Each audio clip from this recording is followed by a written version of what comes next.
নির্বাচন আসলেই বলতো আগামী নির্বাচনে যদি আমরা আপনাদের জনসমর্থন পাই তাহলে মদিনার সনদে দেশ চালাবো। দেখছেন কত বড় মিথ্যুক চাপাবাজ। অনিসলামী দলের নেত্রী কয় মদিনার সনদে দেশ চালাবো। মদিনার সনদে দেশ চালায় নাই, মোদির সনদে দেশ চালিয়েছে ওরা। মঞ্চ উঠলেই 16 বছর ধরে এক নেতার বক্তব্য শুনতাম, মঞ্চ উঠলেই বলতো খেলা হবে।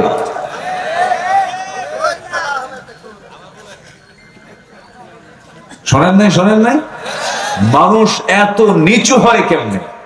আমরা চাঁদাবাজদের দৃশ্য বাংলার জমিনে দেখতে চাই না। যারা ভূমিদস্যু, যারা পুকুর দখল করে, ব্যবসা দখল করে, জায়গা দখল করে, ওই সমস্ত কালোবাজারিদের নেতৃত্ব দেখতে চাই না আমরা বাংলার জমিনে।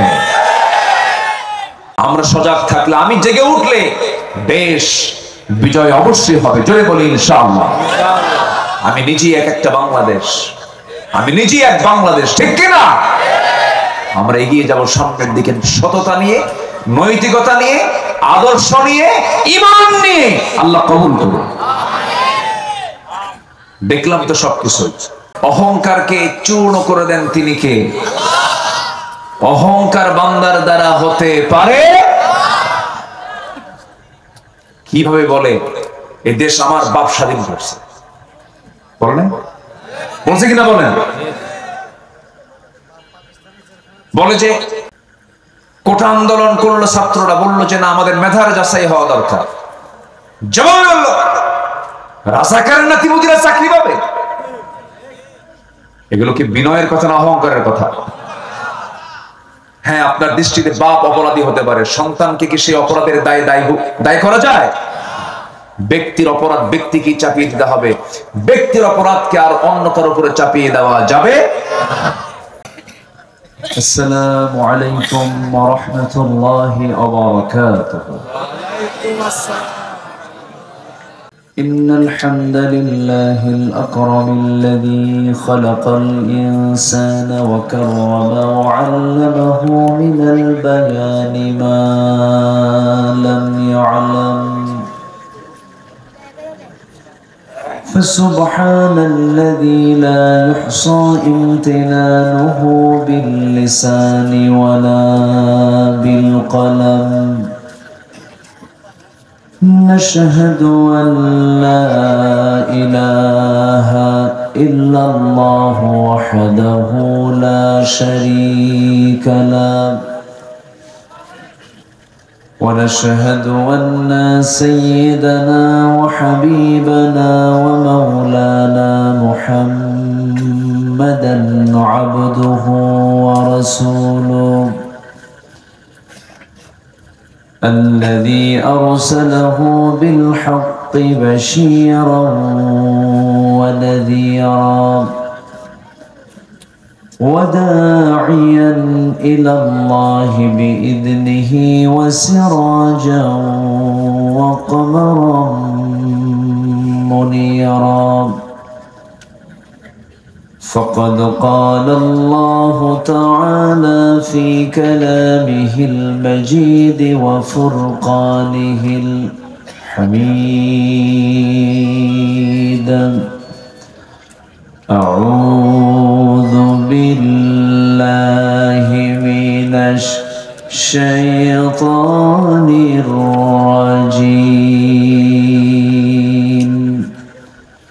بسم الله الرحمن الرحيم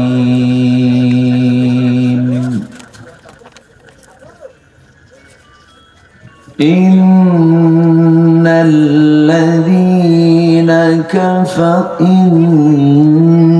الذين آمنوا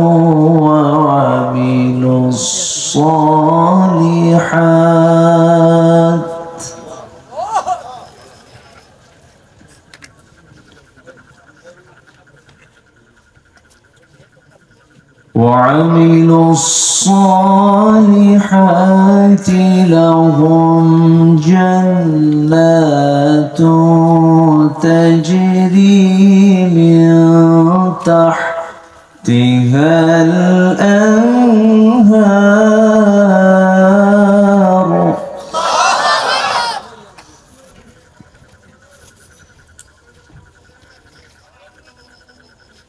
ذلك الفوز الكبير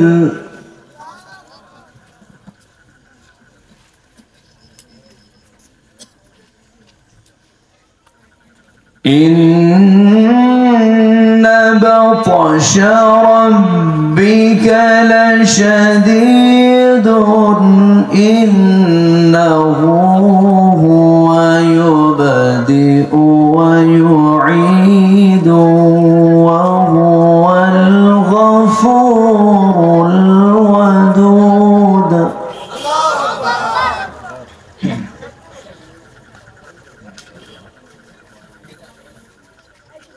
وهو الغفور الودود ذو العرش المجيد فعال لما يريد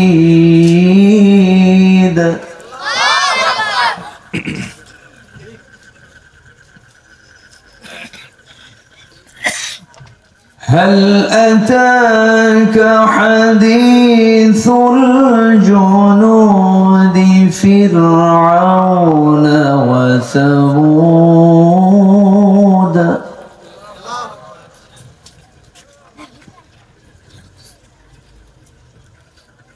بل الذين كفروا في تكذيب والله من ورائهم محيط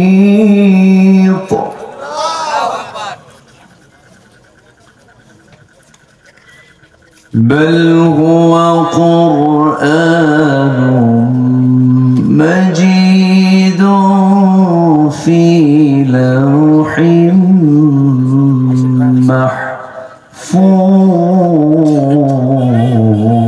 محفوظ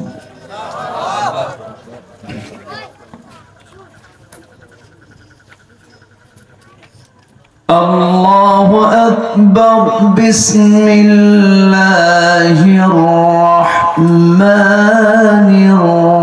الرحيم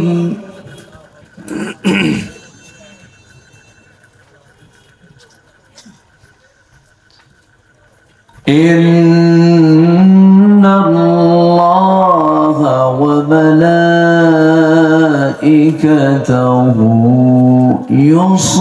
يصلون على النبي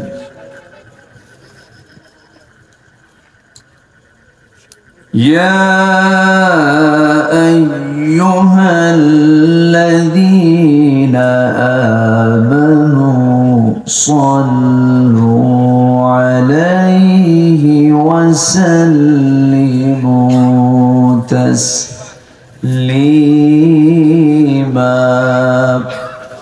اللهم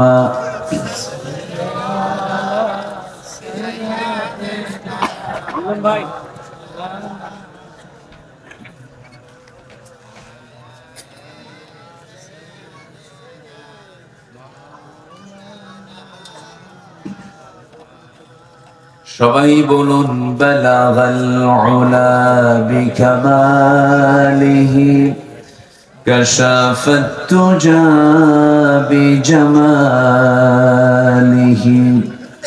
حسنت جميع خصاله سلوا يهدي ليس دماني ما بلغ العلا بكماله كشف التجى بجماله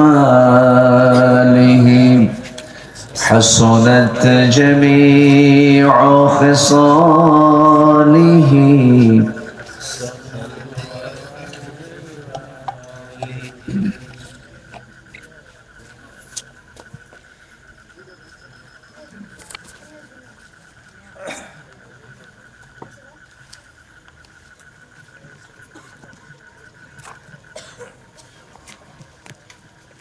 দেশের উত্তরাঞ্চলের সবুজ বেষ্টিত অঞ্চল, সমতল এরিয়া, রাজশাহীর পবা উপজেলার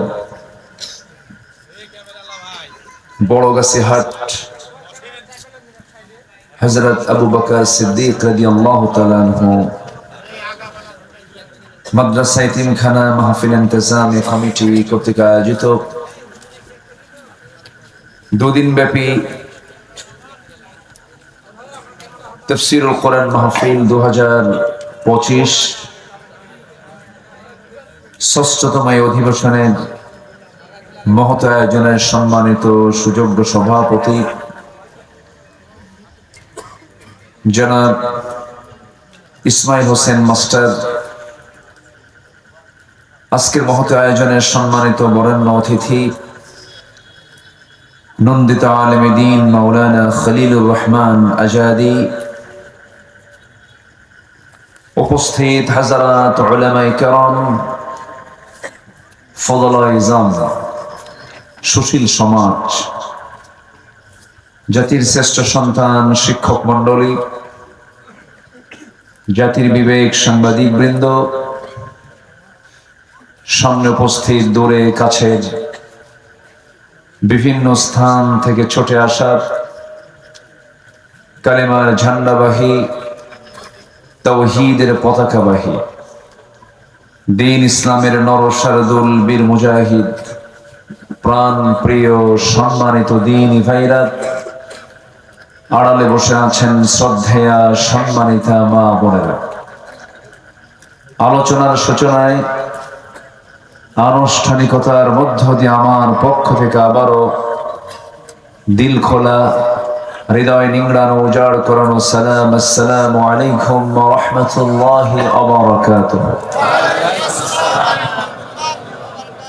সবাই কেমন আছেন? আমাকেও প্রশ্ন করে ফেলেছেন। আল্লাহ তাআলা আমাকে আপনার সাথেই, আপনার মতোই, আপনার সঙ্গেই রেখেছেন, বলি আলহামদুলিল্লাহ। মহান রব্বে করিমের দরবারে অসংখ্য শুকরিয়া, যে মহান আল্লাহ সুবহানাহু ওয়া তাআলা সারাদিনের সকল কাজকর্মের ইতি টেনে ক্লান্ত শ্রান্ত দেহটাকে স্বস্তি দেওয়ার জন্য ধীরে ধীরে যখন বিছানার দিকে চলে যাব, ঠিক সেই মুহূর্তে বসে আছি কোরআনের টানে জান্নাতের ফুল বাগানে। যেমনই বসার তৌফিক দেন সেই মহান রবের শানে বলে উঠছি আলহামদুলিল্লাহ। আবারও বলছি আলহামদুলিল্লাহ। চিৎকার মেরে বলছি আল্লাহুম্মা ইন্নী আসআলুকা আল হুদা ওয়াত তুকা ওয়াল আফাফা ওয়াল গিনা। সবাই বলি আল্লাহুম্মা আইন্নি আলা যিকরিকা ওয়া শুকরিকা ওয়া হুসনি ইবাদাতিকা। আমরা আল্লাহ তাআলার শুকর আদায় করে নিলাম। মহান রব্বুল আলামিনের দরবারে লাখ কোটি শুকর, যিনি আমাকে আপনাকে সৃষ্টির সেবা করে দুনিয়াতে পাঠিয়েছেন। মানুষকে আল্লাহ তাআলা দিয়েছেন সকল সৃষ্টির উপরে একটি বিশেষ মর্যাদা, যা অন্য কোন মখলুককে আল্লাহ তাআলা এই মর্যাদা দেননি। আল্লাহ তাআলা মৃত্যুর মধ্য দিয়ে সকল মখলুকের সকল কিছু সম্পূর্ণ করে ফেলবেন, কিন্তু জিন এবং ইনসান, ওয়ামা খালাকতুল জিন্না ওয়াল ইনসা ইল্লা লিয়াবুদুন মিনাল জিন্নাতি ওয়ান নাস। জিন এবং ইনসানকে, মানুষ এবং জিন জাতিকে আল্লাহ রাব্বুল আলামিন মৃত্যুর পরে তাদেরকে পুনর্জিন্দা করে প্রত্যেকটি কাজের পরিপূর্ণ হিসাব যিনি নেবেন তিনি আমার কে? আসতে বলবেন না, তিনি আমার কে? তিনি যে বিচার করবেন, তিনি যে আমার হিসাব নেবেন, সন্দেহ লাগে না? মরে গেলে শেষ হয়ে যাব? মরে গেলে কি শেষ হওয়ার কোনো সুযোগ আছে? কোরআন তা প্রমাণ করে দিয়েছে। কোরআনের প্রতি যাদের দখল বেশি, কোরআনকে যারা ঈমানের সাথে যারা গ্রহণ করেছেন, তাদের কাছে এই বিষয়টা যত বেশি কোরআনটাকে গবেষণা করবে, তার আখিরাতটা তত বেশি ক্লিয়ার হয়ে যাবে। কোরআনটার দিকে যার বেশি নজর থাকবে, খেয়াল থাকবে, তার সামনে জান্নাত এবং জাহান্নামের কোনটা পথ, কোনটা জান্নাত আর কোনটা জাহান্নামের পথ তার সামনে তত বেশি সুস্পষ্ট হয়ে যাবে। এটা এমন একটি ম্যাপ, যে ম্যাপকে ভালো করে দেখতে পারলে এই ম্যাপ ধরেই জান্নাতের দরজায় পৌঁছে যাওয়া সম্ভব। কেউ তো সুবহানাল্লাহ বললেন না? দুনিয়ার ম্যাপে যদি রাজশাহী থেকে টেকনাফ যাওয়া যায়, কাউকে না বলে শুধু ম্যাপ ফলো করলেই পাওয়া যায়। সামান্য গুগল ম্যাপে যদি গোটা পৃথিবীর মানচিত্র যদি এবং টোটাল ম্যাপটা যদি গুগল ম্যাপ আপনাকে দিতে পারে, কোরআন এমন একটি ম্যাপের নাম যে কোরআনের দিকে নজর রাখলে, ভালো করে খুঁজলে পরে এর ডেস্টিনেশন জান্নাত কোথায়, জাহান্নাম কোথায়, সবকিছু কোরআন স্পষ্ট করে আপনাকে জানিয়ে দেয়। যেরকম সুবহানাল্লাহ। ইমাম শাফি বলেছেন, কোরআন এমন একটি জানালার নাম যে জানালায় চোখ রাখলে জান্নাত জাহান্নামের দৃশ্য বান্দা দুনিয়াতে বসেই দেখতে পারে। সেই কালামে হাকিম থেকে আমি কিছু কথা বলতে চাচ্ছি। আমাকে সময় দেবেন তো ইনশাআল্লাহ? কারো কোনো কষ্ট নাই তো? কত প্রশ্ন আপনি কোরআনকে করবেন, আপনি ক্লান্ত হয়ে যাবেন। আপনার প্রশ্ন ফুরাবে, কিন্তু কোরআন থেকে জবাব ফুরাবে। জোরে বলি সুবহানাল্লাহ। সব দিকে কথা কোরআন বলেছে, সব দিকের কথা। আপনি কোন দিকের কথা চান?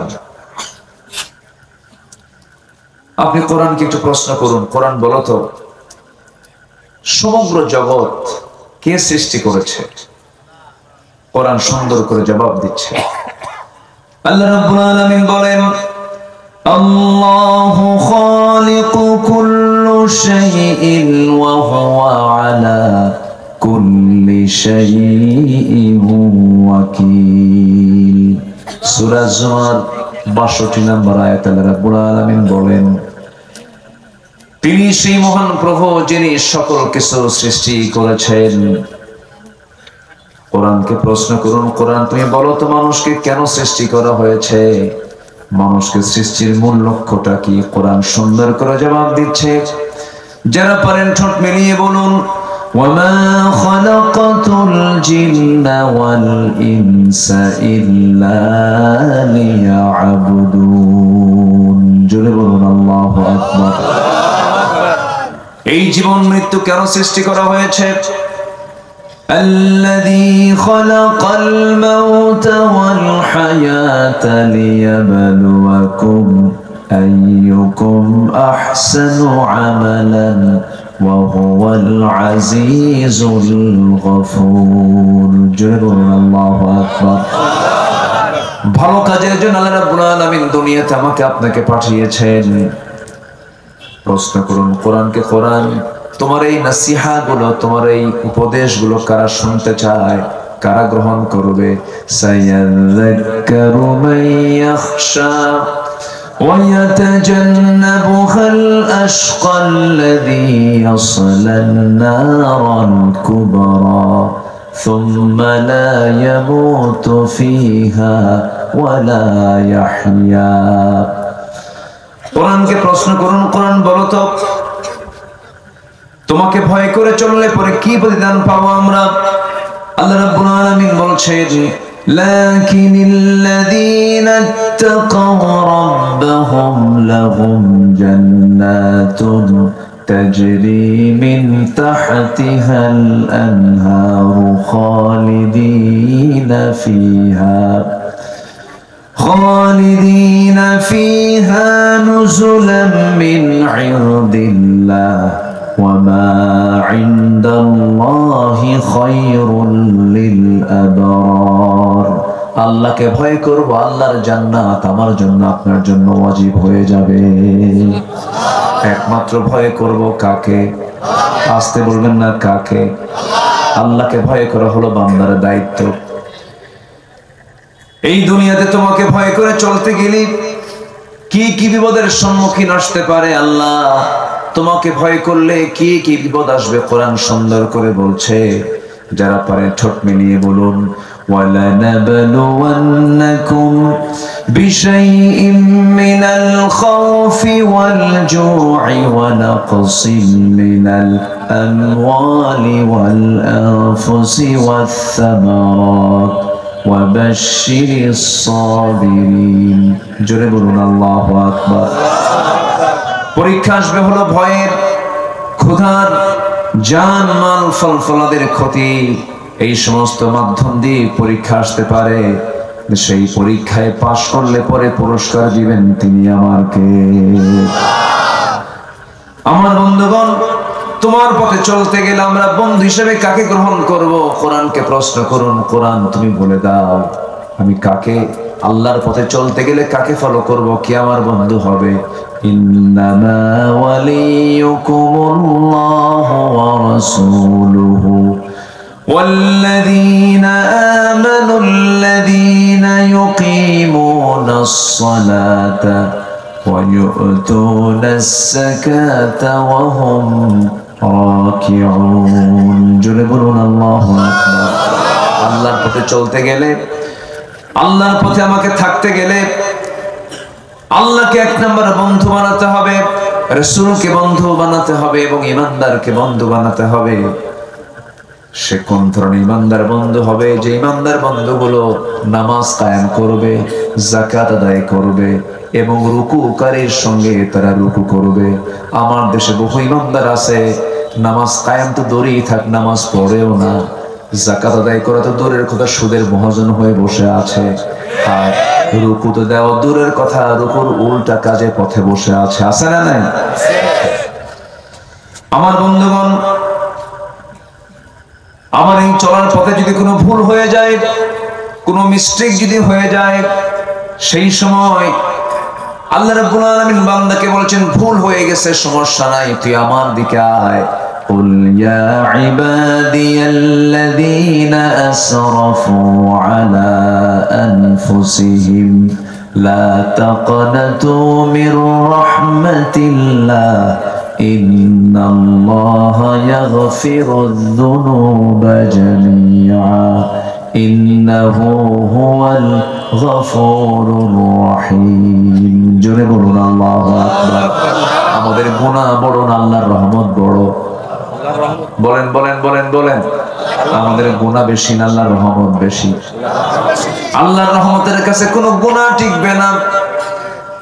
যদি বান্দা তওবার মতো তওবা করে, যদি বান্দা ইস্তেগফারের মতো ইস্তেগফার করে, চোখের পানি ফেলে ফেলে যদি কান্দে, একটা কথা জেনে রাখবেন, দুনিয়ার সকল কান্না দিয়া মানুষকে খুশি না করতে পারলেও এক ফোঁটা চোখের পানি দিয়ে যদি আল্লাহকে খুশি করা যায়, এক ফোঁটা চোখের পানি 7টা জাহান্নামকে নিভায়া দিয়ে সেই বান্দাকে জান্নাতে নিয়ে যাবে। আমি ভুল করার সঙ্গে সঙ্গে আমি ক্ষমা চেয়ে নেব কার কাছে? আসতে বলবেন না, কার কাছে? সেই ভুলটা হবে কি ইচ্ছা করে না অনিচ্ছা করে? বলেন বলেন। ইচ্ছায়, পরিকল্পিত হতে পারে না। ইমানদার পরিকল্পিত কোনো গুনাহ করতে পারে না, কিন্তু 16 বছর শুধু আমরা দেখেছি পরিকল্পিত ষড়যন্ত্র করা হয়েছে, পরিকল্পিত নাটক সাজানো হয়েছে। 6 মাস পর পরই জঙ্গি নাটক দেখেছি আমরা। এই 8 মাস 9 মাস চলে গেল, একটা জঙ্গি নাটক নাই। আছে নাটক? কোন আস্তানা খুঁজে পায় না, কোন অভিযানে যায় না, কোন খোঁজ খবর আর এগুলো নাই, কোন জঙ্গি নাটক নাই। এই নাটক যিনি বানাতেন, এই নাটকের যিনি নাট্যকার, তিনিই তো দেশে নাই, দিল্লি গিয়ে বসে আছে।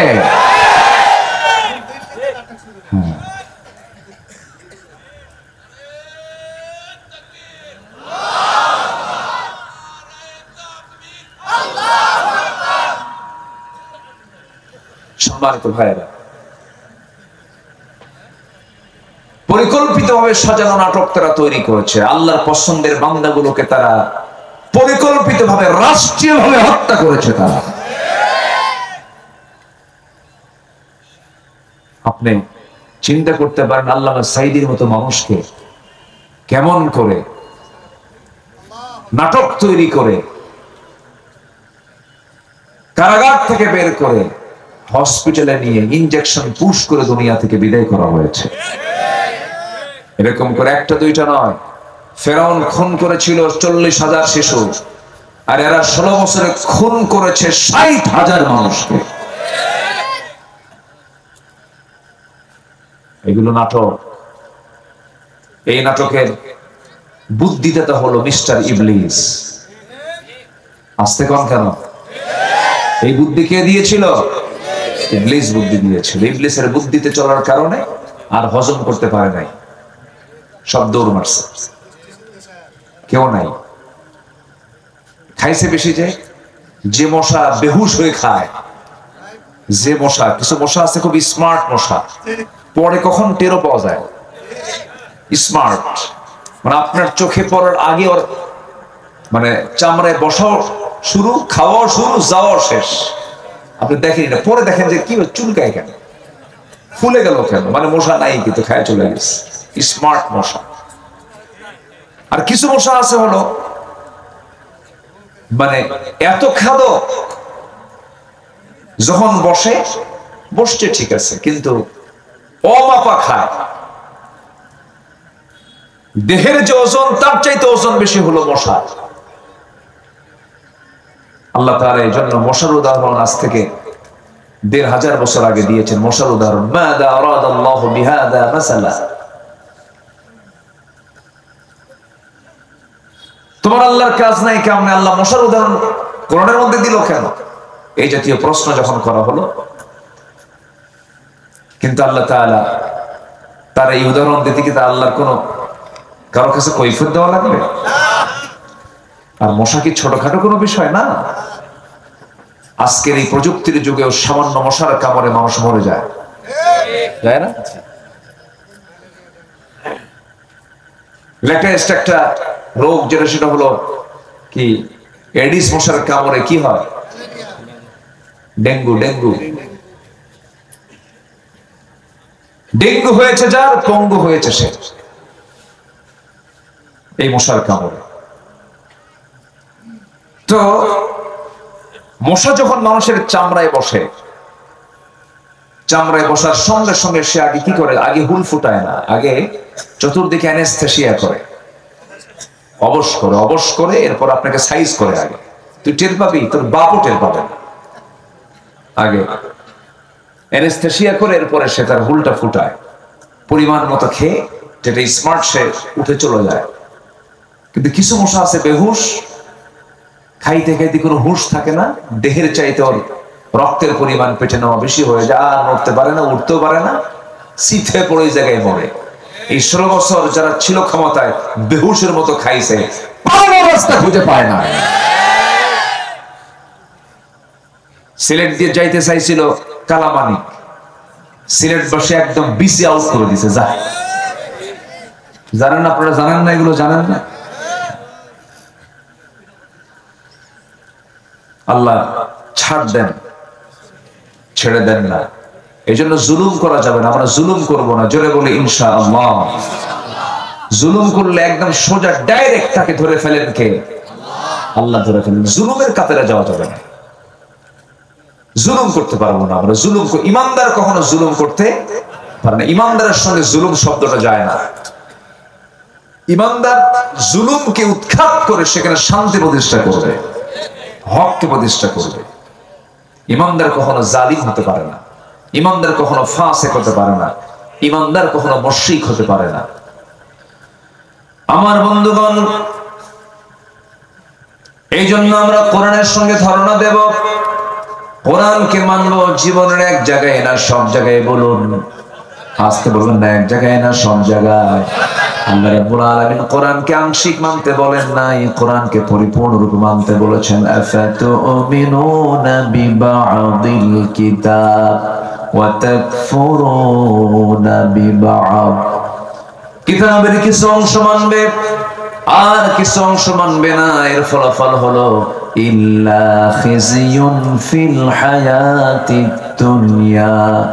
দুনিয়ার জিন্দেগিতে তুমি লাঞ্ছিত হবে, লাঞ্ছিত জীবন যাপন তোমার জন্য উপহার হয়ে যাবে, এবং আখিরাতের জিন্দেগিতে তুমি ক্ষতিগ্রস্তদের অন্তর্ভুক্ত হয়ে যাবে। এই জন্য আমার বন্ধুগণ, কোরআনকে মানার শর্ত হলো আংশিক না পুরোপুরি, অর্ধেক না পুরোপুরি। কোরআন তেমন একটি বিধানের নাম যার একটি হরফকে যদি আপনি অমান্য করেন, ঈমানটা চলে যাবে। একটা শব্দ তো দূরেই থাকলো, একটা আয়াত তো দূরেই থাকলো, একটা হরফকে যদি আপনি অস্বীকার করেন, আপনার ঈমান থাকবে না। এই জন্য কোরআনকে সম্পূর্ণরূপে মানার জন্য তাকিদ দিয়েছেন তিনি আমারকে। উদখুলু ফিস সিলমি কাফা ওয়া লা তাত্তাবিউ খুতুওয়াতিশ শাইতান ইন্নাহু লাকুম আদুউম মুবিন। জোরে বলুন আল্লাহু আকবার। পরিপূর্ণরূপে ইসলামে দাখিল হয়ে যাও। আংশিক ইসলামকে মানা যাবে না। ব্যক্তিগত জীবনে ইসলাম মানবে, পারিবারিক জীবনে ইসলাম মানবে, রাষ্ট্রীয় জীবনে ইসলাম মানবে না। রাজনীতির প্ল্যাটফর্মে গিয়ে নবীর নাম বাদ দিয়ে দিবা। রাজনৈতিক আন্দোলন করতে গিয়ে আমার নবীর সুন্নাহকে বাদ দিয়ে তুমি অন্য নেতারা তুমি সুন্নাহকে ধরবা। রাসূলকে শুধু নামাজে মানবে, রাসূলকে শুধু রোজাতে মানবে, রাজনীতির প্ল্যাটফর্মে মানবে না, রাষ্ট্রবিধানে মানবে না, আইনে মানবে না। তুমি নবীর উম্মত নও, তুমি হলো ভণ্ড, মহাভণ্ড। ঠিক কিনা? নিজের সুবিধা মতো করে ইসলামকে মানতে চায়, সুবিধা মতো নিজের সুবিধা ইসলাম মানা যাবে না। ইসলামকে মানতে হবে ইসলামের মতো করে। ইসলামকে মানতে হবে কি? ইসলামের মতো করে ইসলামকে মানতে হবে। ইমানদার কখনো বলতে পারেন আমি জাতীয়তাবাদী চেতনার মানুষ,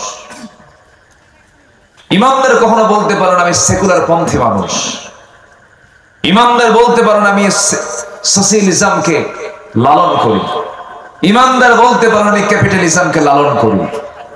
কারণ এই সমস্ত ইজম গুলো সব মানুষের তৈরি করা ইজম। এই সমস্ত তন্ত্র মন্ত্র পচা অবস্থা সব নিজের জীবন থেকে ধুয়ে মুছে সাফ না করা পর্যন্ত ঈমানের দাবি করা সম্ভব নয়। করতেছেন নাকি আপনারা?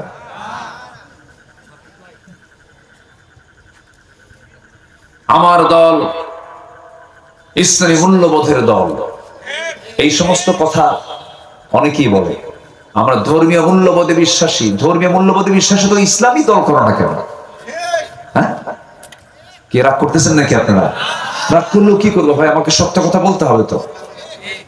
আপনি বলছেন আমি ধর্মীয় মূল্যবোধে বিশ্বাসী। ধর্মীয় মূল্যবোধে যদি আপনি বিশ্বাসী হন, ইসলামী মূল্যবোধে যদি বিশ্বাসী হন, আপনার দলের নাম তো ইসলামী দল হবে না, আপনার দলের নাম হবে ইসলামী দল।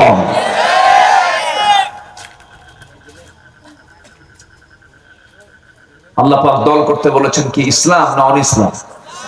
আরো জোরে, আরো জোরে। কোন ইসলাম? কোন ইসলাম? শহীদুল ইসলাম, শরীফুল ইসলাম, আরিফুল ইসলাম, না আল ইসলাম? দিন ইসলাম। হ্যাঁ, ফাইন, দিন ইয়াল ইসলাম।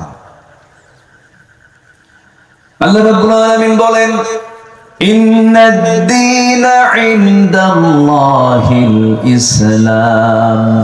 আল্লাহর নিকট মনোনীত দিন একটাই, মনোনীত দল একটাই, মনোনীত জীবন বিধান একটাই, মনোনীত জীবন ব্যবস্থা একটাই, তার নাম হলো, জোরে বলেন কি? ইসলাম। ইসলামকে আমরা সব জায়গায় মানবো, জোরে বলি ইনশাআল্লাহ। আমরা কি সফল হতে চাই না ব্যর্থ হতে চাই? বলেন, সফল না ব্যর্থ? আমরা কেউ কি ফেল করতে চাই? পরীক্ষার হলে যারা অংশগ্রহণ করে, যারা যায়, যারা ছাত্র, যারা শিক্ষার্থী, কেউ কি নিয়ত করে যায় যে আমি ফেল করতে যাচ্ছি? সবার চিন্তা কি? পাস করার জন্য হলে যাচ্ছি, পরীক্ষা দিতে যাচ্ছি। কিন্তু এরপরেও কিছু ফেল করে কিনা বলে? ফেল করে। লাভ লস তো কিছু হয়, কিন্তু এই যে ছাত্র ফেল করলো, এই ছাত্র ফেল করার পেছনে দায়ীটাকে ছাত্র নিজে না অন্য কেউ? ভালো করে বলবেন।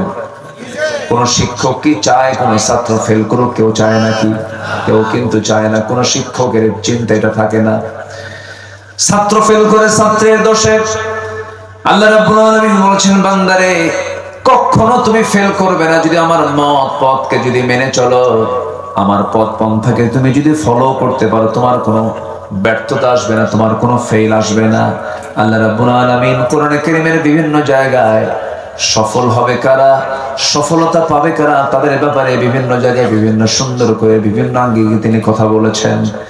আল্লাহ রাব্বুল আলামিন সূরাতুল বুরুজের ভিতরে সুন্দর করে বলে দিচ্ছেন সফল কারা। দেখো, 9টা পয়েন্ট আমি সফলতার দিকগুলো তুলে ধরতে চাচ্ছি। নাম্বার 1 হলো ইন্নাল্লাযীনা আমানু ওয়া আমিলুস সালিহাত লাহুম জান্নাতুন তাজরি মিন তাহতিহাল আনহার যালিকাল ফাওজুল কাবীর। জোরে বলুন আল্লাহু আকবার। সফলতার 2টা শব্দ কোরআনে আসছে। সফলতার 2টা শব্দ কোরআনে আসছে। এক নাম্বার হলো ফাউজুন, ফাউজুন, আর একটা হচ্ছে মুফলিহুন, তুফলিহুন, আফলাহ। এই শব্দগুলো আসছে। আল্লাহ রাব্বুল আলামিন বলেন, নাম্বার 1 হলো সফল কারা। 9টা দিক যাদের মধ্যে পাওয়া যাবে তারাই হবে সফল। এর মধ্যে 1 নাম্বার দিক হলো ঈমান এনেছে যে এবং সৎ আমল করেছে যে। ইন্নাল্লাযীনা আমানু ওয়া আমিলুস সালিহাত লাহুম জান্নাতুন তাজরি মিন তাহতিহাল আনহার। জোরে বলুন আল্লাহু আকবার। ঈমান যারা, আলহামদুলিল্লাহ। এখন এটা কিসের জায়গা হয়ে গেছে বলেন তো? ইবাদতের জায়গা। এই জায়গার কোন শৃঙ্খলা ভঙ্গ যদি আপনার দ্বারা হয়ে যায়, বিশেষ করে কোরআনের মাহফিলে আপনার দ্বারা যদি কোনো শৃঙ্খলা ভঙ্গ যদি হয়ে যায়, ফেরেশতা যদি এটাকে নোট করে ফেলে যে শৃঙ্খলা ভঙ্গ হিসাবে নোট করা হলো, বলেন তো বিচার আছে কিনা? বলেন, হ্যাঁ আছে কিনা? আছে কিনা বিচার? বলেন তো। এই সাবধান, বি কেয়ারফুল। মাহফিলকে সফল করার দায়িত্ব একার না সবার? এদিকে সফল করলে পরে আমাকে খুশি হয়ে পুরস্কার দিবেন কে? আল্লাহ। আপনি চলে গেলে তো মাহফিল সফল হবে না। বসেন। তাহলে আমার দেশে আমল ওয়ালা বেশি না ইমানদার বেশি? ইমানদার বেশি। আমল দরকার নয়। বাপ হাজি মানুষ, আমি হাজি সাহেবের ছেলে, আছে কিনা বলে? আচ্ছা, আমার দাদা মুসলমান, আমার বাপ মুসলমান, আমিও মুসলমান, আল্লাহ আমার জান্নাত না দিয়ে যাবে কোথায়? এই সমস্ত পুঁজি নিয়ে জান্নাতে যাওয়া যাবে না। জান্নাতে যাওয়ার পুঁজি এগুলো না। জান্নাতে যাওয়ার পুঁজিগুলো কি কি? আল্লাহ রাব্বুল আলামিন কোরআনে কারীমের ভিতরে বিভিন্ন জায়গায় ক্লিয়ার করে বলে দিয়েছেন, জান্নাত পাওয়ার জন্য বংশের পরিচয় দিয়ে জান্নাত পাওয়া যাবে না। বংশের পরিচয় দিয়ে যদি জান্নাত পাওয়া যেত, আবু লাহাব বহু আগে জান্নাত পেয়ে যেত। বংশের পরিচয় দিয়ে যদি জান্নাত পাওয়া যেত, আবু জেহেলও জান্নাত পেয়ে যেত। কারণ নবীর বংশের নাম কুরাইশ, আবু জেহেলের বংশের নামও কুরাইশ। বাবার পরিচয় দিয়ে যদি ছেলে জান্নাত পেয়ে যেত, অবশ্যই নূহ আলাইহিস সালামের ছেলে কেনান সে জান্নাত পেয়ে যেত। আবার সন্তানের পরিচয় দিয়ে যদি বাবা জান্নাত পেয়ে যেত, অবশ্যই আজর জান্নাত পেয়ে যেত। ইব্রাহিম আলাইহিস সালাম বাবা আজর জান্নাত পেয়ে যেত।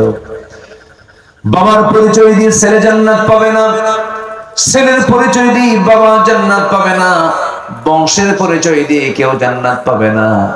জান্নাত পাওয়ার জন্য শর্ত হলো ঈমান এবং নেক আমল। ঈমান আছে, নেক আমল নাই, কোনো মূল্য নাই। আবার আমল আছেন, ঈমান নাই, তাও মূল্য নাই।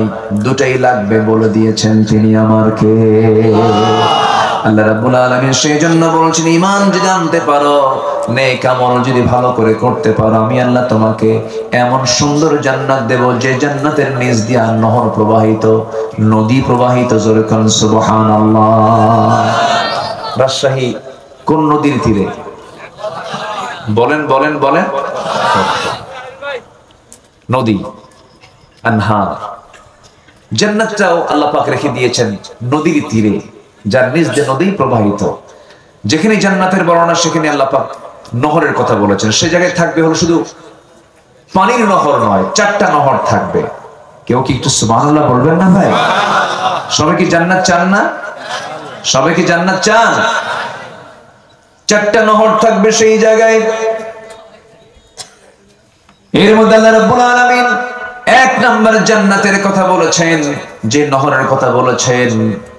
পানির নহর থাকবে, শরাবের নহর থাকবে, মধুর নহর থাকবে, দুধের নহর থাকবে। আল্লাহ রাব্বুল আলামিন দুধটাও দুনিয়াবাসীর জন্য দিয়ে দিয়েছেন, মধুটাও আল্লাহ রাব্বুল আলামিন দুনিয়াবাসীর জন্য দিয়ে দিয়েছেন, পানিটাও দিয়ে দিয়েছেন। আরেকটা হলো শরাব। সেই শরাবটা স্পেশাল শরাব। দুনিয়ার মদ খেলে পরে লিভার পচে যায়, সেন্সলেস হয়ে যায়, মস্তিষ্ক বিকৃত হয়ে যায়। কিন্তু জান্নাতের যে শরাব আল্লাহ রাব্বুল আলামিন দিবেন, যা পান করলে পরে যৌবন শক্তি ডাবল ডাবল হয়ে যাবে। এবং আল্লাহ রাব্বুল আলামিন ওই শরাবের মধ্য দিয়া ওই জান্নাতের যুবকটাকে চিরযৌবন তাকে দিয়ে দিবেন। জোরে কোন সুবহানাল্লাহ। আর দুনিয়ার শরাব খেলে কি হয়? তাল না মাতাল? তাল না মাতাল? মাতাল। মদ খায় আর 3টার দিকে দরজার কাছে এসে বলে, বউকে ডাক দিচ্ছে। বউ তো টের পাইছে, এত জোরে ডাকে, খাইছে দেখেছে অবশ্যই। দরজা খোলার সাহস পায় না, বড় ছেলেকে ডাক দিয়ে বলে, বাজান তোর বাপ আসছে, দরজায় ডাকতেছে, আমি তো একা যেতে পারতেছি না, তুই আয় সাথে। বড় একটা ছেলেকে সাথে নিয়ে দরজার কাছে এসে দরজা খোলা মাত্র ডাবল বোতল খাইছে। চোখ বড় বড় বানায়া বউয়ের দিকে তাকায়া বলে, আম্মা আসসালামু আলাইকুম। বউ মনে মনে কয়, হাই রে, কোন কোন তালে পড়লাম। এটা রাগ করে বলে ফেললো, তোমার কি একটু হোশ নাই? পাশে একটা যুবক ছেলে পাশে দাঁড়ায় আছে, তুমি তার সামনে আমার মা বলে ডাকো? ছেলের দিকে এখন উল্টা তাকায়া বলে, দুলা ভাই আসসালামু আলাইকুম। এই হচ্ছে দুনিয়ার শরাব। এবং যে মাদকাসক্ত, তার দ্বারা সবই সম্ভব। সে তার নিজের মেয়ের সঙ্গেও জেনা করতে পারে, নিজের বোনের ইজ্জত দিতে পারে, একটা মানুষকে খুন করতে পারে। আর সেই মদের ফ্যাক্টরি আমার দেশে থাকে, আর সেই মদের আইন আমার দেশের সংসদে মুসলমানরা পাস করে। আর সেই দল করে বলে, আমি ধর্মীয় মূল্যবোধে বিশ্বাসী। কি কথা কি বুঝতেছেন আপনারা?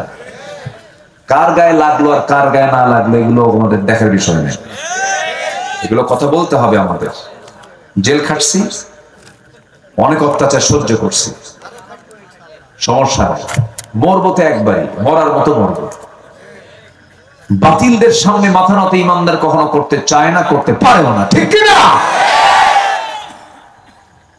বহু আন্দোলন হয়ে গেছে। 71-এ জাগছিলাম, এ জাতি জাগছিল না 71-এ, এর আগে জাগছিল 47-এ।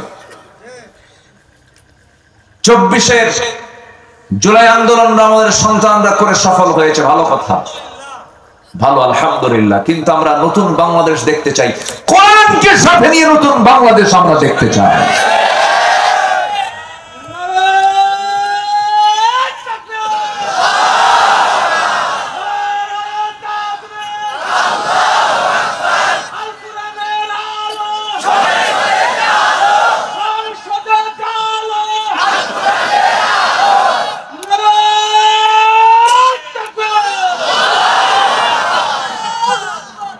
আমার দেশের নেতৃত্ব আজ পর্যন্ত 54 বছরের যারাই ছিল তারা এক একটা বড় বড় চিটার, ঠিক কি না? ধোঁকাবাজ। নির্বাচন আসলেই বলতো আমি আলহাস কুতকুতানি চুলকানি খাবো। নির্বাচন আসলেই বলতো আমি একজন ধর্মীয় মূল্যবোধে বিশ্বাসী। নির্বাচন আসলেই বলতো আগামী নির্বাচনে যদি আমরা আপনাদের জনসমর্থন পাই তাহলে মদিনার সনদে দেশ চালাবো। দেখছেন কত বড় মিথ্যুক চাপাবাজ। অনিসলামী দলের নেত্রী কয় মদিনার সনদে দেশ চালাবো। মদিনার সনদে দেশ চালায় নাই, মোদির সনদে দেশ চালিয়েছে ওরা।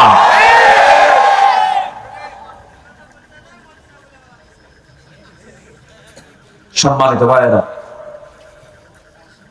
আমরা চাঁদাবাজদের দৃশ্য বাংলার জমিনে দেখতে চাই না।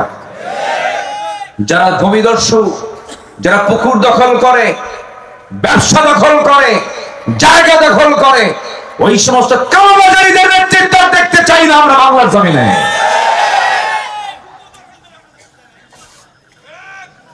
আমরা সজাগ থাকলে, আমি জেগে উঠলে দেশ বিজয় অবশ্যই হবে। জোরে বলি ইনশাআল্লাহ। আমি নিজেই এক একটা বাংলাদেশ, আমি নিজেই এক বাংলাদেশ, ঠিক কিনা? আমরা এগিয়ে যাব সামনের দিকে সততা নিয়ে, নৈতিকতা নিয়ে, আদর্শ নিয়ে, ঈমান নিয়ে। আল্লাহ কবুল করুন। দেখলাম তো সবকিছু, কত কষ্ট করে আমার সন্তানরা জীবন দেয়, আর উপদেষ্টার পদগুলো নিয়ে ক্ষমতার মসনদে ওরা বসে এদেশের শত্রুগুলোকে দেশ থেকে পাচার করে দেয়। বড় আফসোস। মঞ্চ উঠলেই 16 বছর ধরে এক নেতার বক্তব্য শুনতাম, মঞ্চ উঠলেই বলতো খেলা হবে।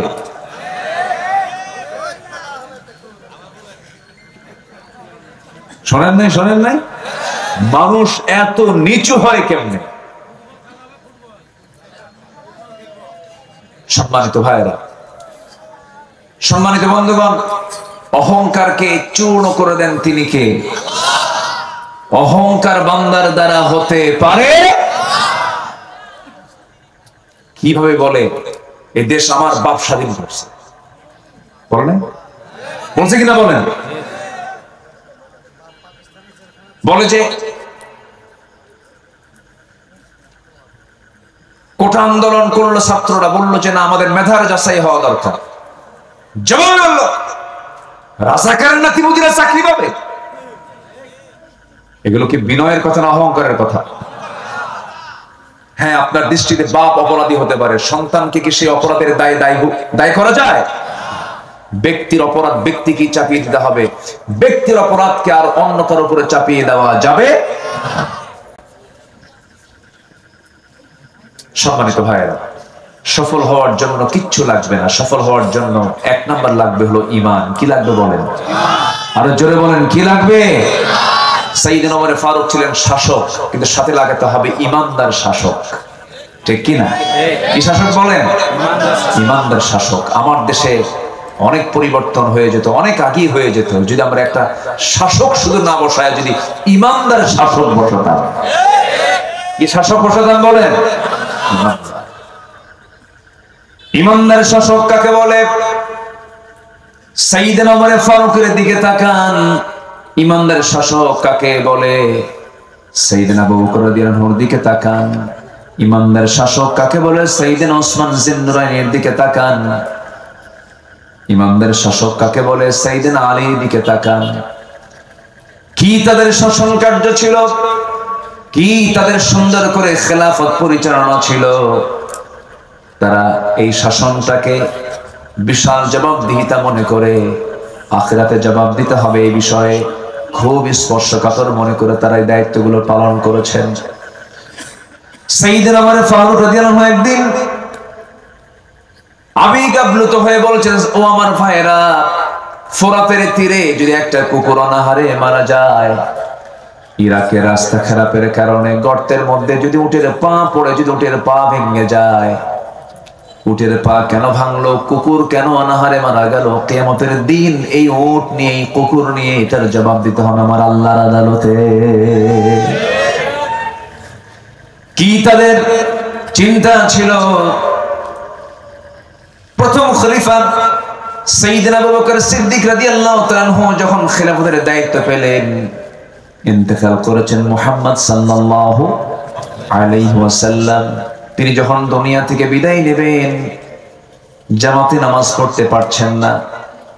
জামাতে নামাজ পড়ার জন্য যে শক্তি দরকার, সেই শক্তিটুকু আমার নবীর দেহে ছিল না।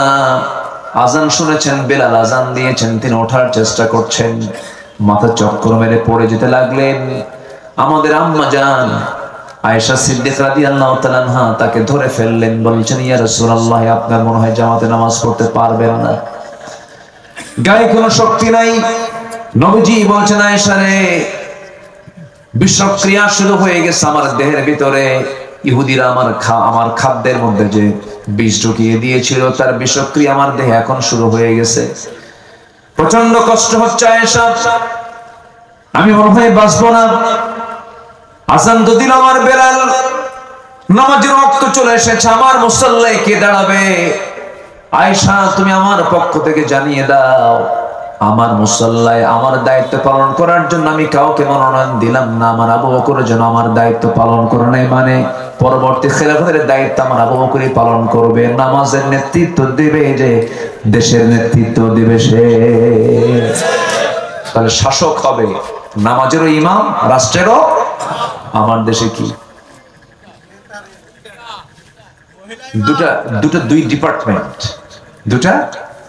দুই ডিপার্টমেন্ট না, ব্যক্তি হবে একজন আর জায়গা দুইটা, নামাজ এবং রাষ্ট্র, ইমাম এবং রাষ্ট্র, রাষ্ট্র এবং ইমাম। কি ব্যক্তি কয়জন হবে? একজন। কাজ কয়টা?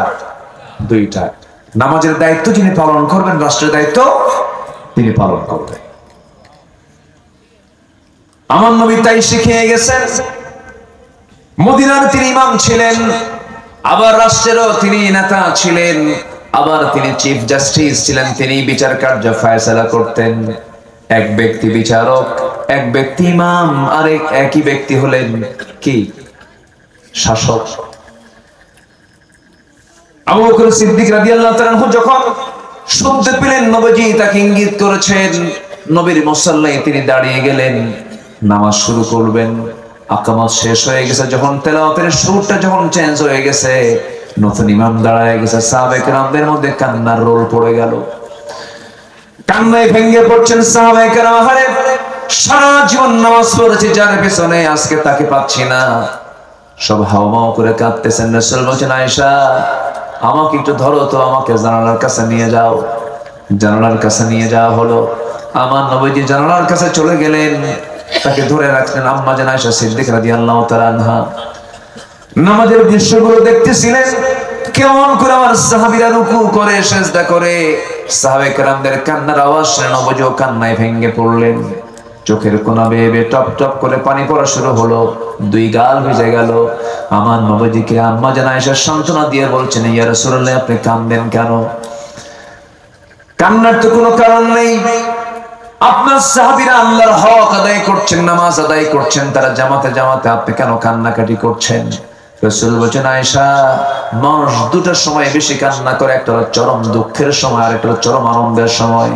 আল্লাহর কসম করে বলছে আয়েশা রে, এখন এই মুহূর্তে আমার যে তুমি চোখে পানি দেখতেছো, আমার যে কান্না দেখছো, এটা আমার দুঃখের নয়, এটা আমার চরম আনন্দের চোখের পানি বের হচ্ছে। তুমি কি জানো আয়েশা, এই নামাজ কায়েমের সংগ্রাম করতে গিয়া তায়েফের ময়দানে আমাকেও কাফেররা মারতে মারতে দাগ করে ফেলেছিল, রক্তাক্ত করে ফেলেছিল।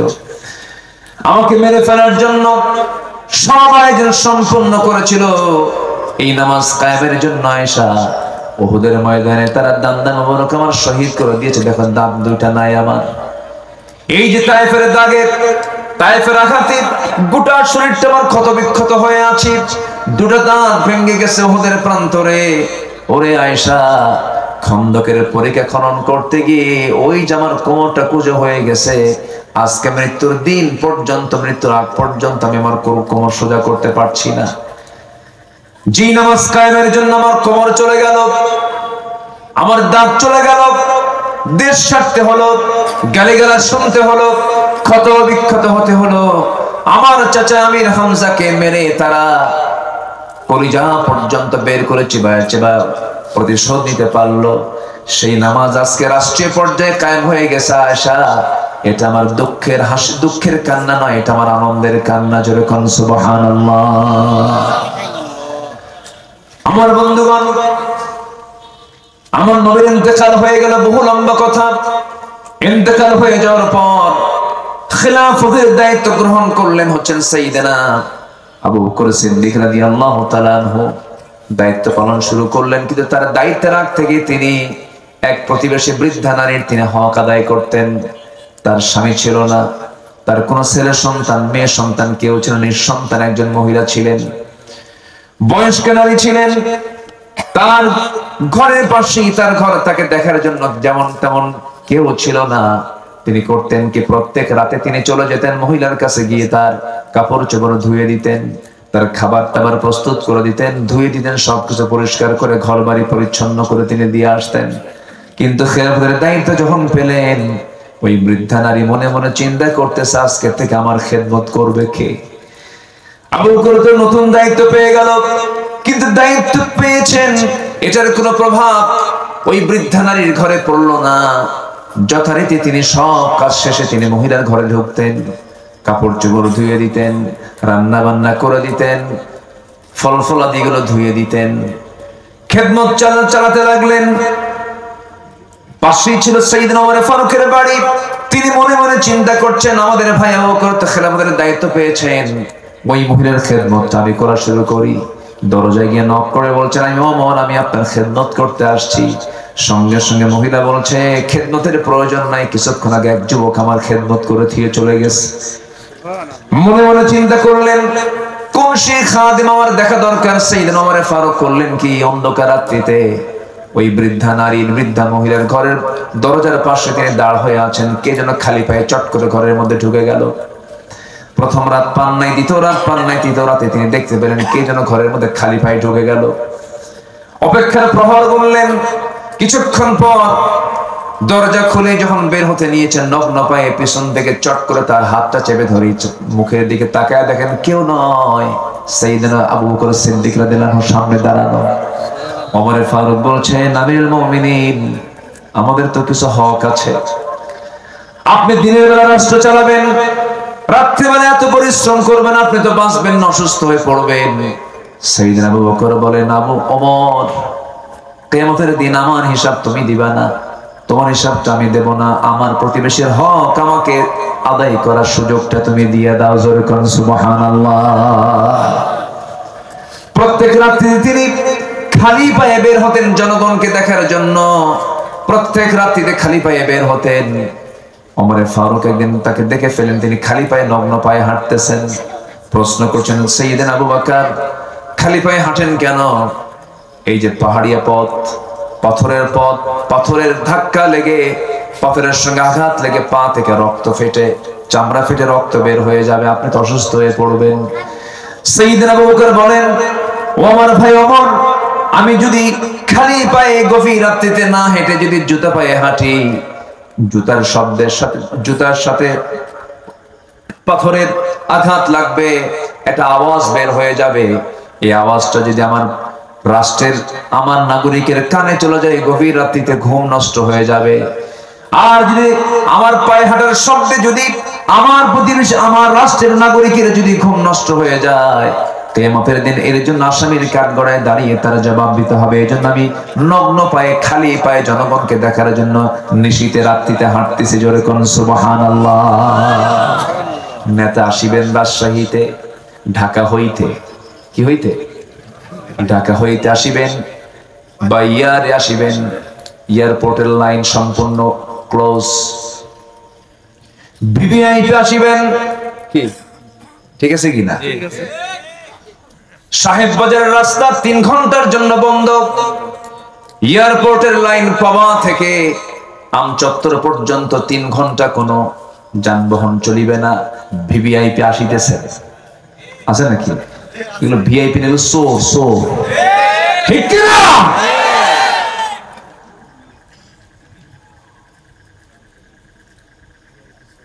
সাইয়েদনা আবু বকর সিদ্দিক রাদিয়াল্লাহু তাআলা আনহু নাগরিকের ঘুমের যেন ব্যাঘাত না হয়, জুতার সাথে পাথরের একটা ধাক্কা লাগবে, আওয়াজটা নাগরিকের কানে চলে যাবে, ঘুম নষ্ট হবে, এজন্য তিনি খালি পায়ে হাঁটতেন। জোরে কোন সুবহানাল্লাহ। কি চেতনা তাদের মধ্যে কাজ করত! আমার বন্ধুগণ, কথার তো কোনো শেষ নাই। 2 বছর খেলাফতের দায়িত্ব পালন করেন। কয় বছর বলেন? 2 বছর। ইন্তেকাল করলেন। ওমর ফারুক রাদিয়াল্লাহু তাআলা খেলাফতের দায়িত্ব গ্রহণ করলেন। এখন তো এই মহিলার খেদমত করার জন্য কেউ নাই, তিনি ইন্তেকাল করেছেন। যেদিন তিনি দায়িত্ব পেয়েছেন, সেই ওমর ফারুক সে রাত্রিতে মহিলার ঘরে চলে গেছেন, দরজায় নক করেছেন। মহিলা জানে না প্রথম খলিফা ইন্তেকাল করেছেন। দরজায় নক করার সঙ্গে সঙ্গে দরজা খুলে গেছে। প্রয়োজনীয় সমস্ত খেদমত গুলো সম্পন্ন করলেন। সবকিছু ধুয়ে টুয়ে ক্লিয়ার করে তিনি ঘর থেকে বের হয়ে আসলেন।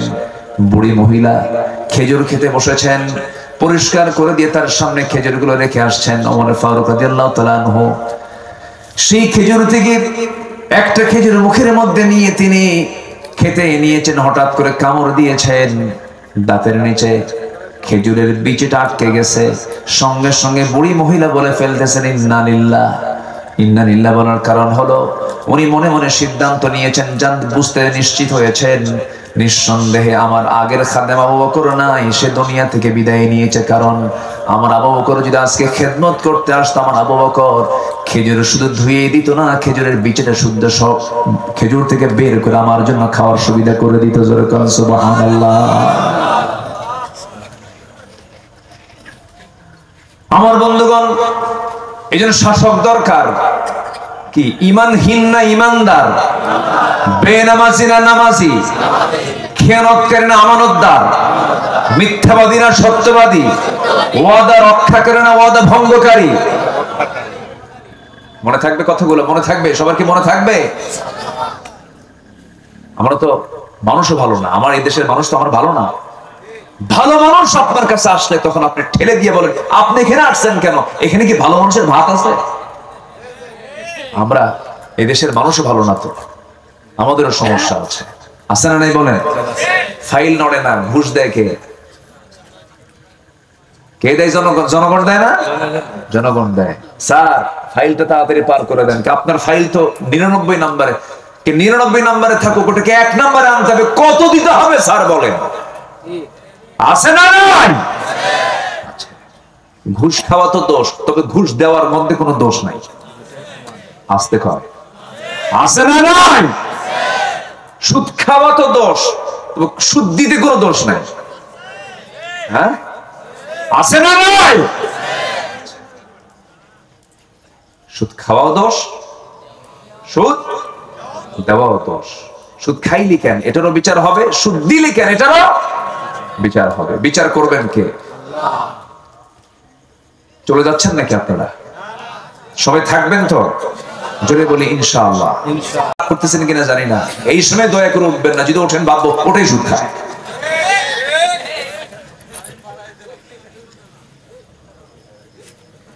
সুদ, সুদের মহামারী চলছে, সুদের মহামারী। এত সুদ আজকে আর সমাজে, আল্লাহ। তবে প্রবাতে মনে হয় সুদ নাই। প্রবাতে সুদ আছে? সুদের সম্পদ, সুদ দিয়ে গড়ানোর সম্পদের মেয়াদ থাকে না, যে কোনো মুহূর্তে শেষ হয়ে যায়। এটা মাথায় রাখবে। আল্লাহর কাছে এই জন্য বলতে হয়, আল্লাহ আমাকে বরকতময় রিজিক দাও। কি রিজিক বলেন? বলেন, জোরে বলেন, কি কি রিজিক? বরকতময়, বরকতে ভরা রিজিক তুমি আমারে দাও। হাজার হাজার কোটি টাকার মালিক, শান্তি নাই। ঘরে ঢুকলে বউ ঠিক নাই, মেয়ের দিকে তাকালে ওর চরিত্র ঠিক নাই, ছেলেটা ইয়াবা খায়, শীত হয়ে পড়ে থাকে। আছে না নাই? ছেলে ইয়াবা খায়, মেয়ে নোংরামি করে, বউটা পরকিয়া করে। হাজার হাজার কোটি টাকার মালিক, ও নিজেও মদ খায়, শীত হয়ে পড়ে থাকে। একই ছাদের নিচে একই দেওয়ালে, একই ফ্ল্যাটে, একই বাড়িতে থাকে, কারোর সঙ্গে কারো কোনো সম্পর্ক নাই। এগুলো কি রিজিক? এগুলো কি বরকত? ঈমান আনবো, নেক আমল করব, গোটা পরিবার, গোটা সমাজ, গোটা রাষ্ট্র বরকতে ভরপুর হয়ে যাবে। এই জন্য সফল হতে হলে আগে 1 নম্বর পুঁজি হলো ঈমান এবং আমল। ঈমান এবং, জোরে বলেন ঈমান এবং আমল। আল্লাহ কবুল করুন, জোরে বলি আমিন। ঈমান আনা মাত্রই পরীক্ষা আসবে, কিন্তু পরীক্ষা দেব না ইনশাআল্লাহ? বলেন পরীক্ষা দিতে রাজি আছি তো ইনশাআল্লাহ? ঈমান মানি হলো পরীক্ষার সম্মুখীন হতে হবে, পরীক্ষা দিতে হবে। আশাদ্দুন নাসি বালাউল আম্বিয়া সুম্মাল আমসাল ফাল আমসাল। এই দুনিয়াতে যত বড় বালা মুসিবত আসছে, এর মধ্যে সবচেয়ে বেশি বালা মুসিবতের সম্মুখীন হয়েছেন আম্বিয়া কেরাম। আপনি কোন নবীর দিকে তাকাবেন, তার বালা নাই, মুসিবত নাই। নূহ আলাইহিস সালাতু ওয়াস সালাম মারতে মারতে তাকে রক্তাক্ত করে রাস্তায় ফেলে দিয়ে যেত, কিন্তু তার দাওয়াত বন্ধ হতো না। তিনি কেমন করে দাওয়াত দিয়েছেন, ইন্নী দাউতু কওমি লাইলান ওয়া নাহারা। তিনি দিনে এবং রাত্রিতে কালিমার দাওয়াত দিয়েছেন। 900 বছর। কত বছর বলেন? 900 বছর। ইসলাম কবুল করেছে মাত্র 80 জন মানুষ। 80 থেকে 90 জন মানুষ ইসলাম কবুল করেছে। আমার বন্ধুগণ, তার দাওয়াত বউ পর্যন্ত গ্রহণ করে নাই, তার দাওয়াত সন্তান পর্যন্ত গ্রহণ করে নাই। ইমরাত নূহ, ইমরাত লূত, বউটা পর্যন্ত ঈমান আনে নাই, ছেলে পর্যন্ত ঈমান আনে নাই। কিন্তু এখানে এর মানে কি? আল্লাহর নবীর দাওয়াত ব্যর্থ না সফল? বলেন বলেন বলেন বলেন। তার দাওয়াত কিন্তু ব্যর্থ ছিল না। আইয়ুব আলাইহিস সালাতু ওয়াস সালাম কে আল্লাহ রাব্বুল আলামিন কত বড় পরীক্ষায় ফেলে দিয়েছেন। অসুখ বিসুখ হলে পরে অনেকে হতাশ হয়ে যান। আল্লাহ তাআলা নবীকে অসুখ দিয়ে বুঝিয়ে দিয়েছেন, দুনিয়ার মুসলমান, দুনিয়ার বান্দারা, তোমরা মন খারাপ করো না, আমি আমার পছন্দের নবীকে পর্যন্ত আমি রোগ দিয়ে তাকে পরীক্ষা করেছি। আসেন দোয়া করে দিই।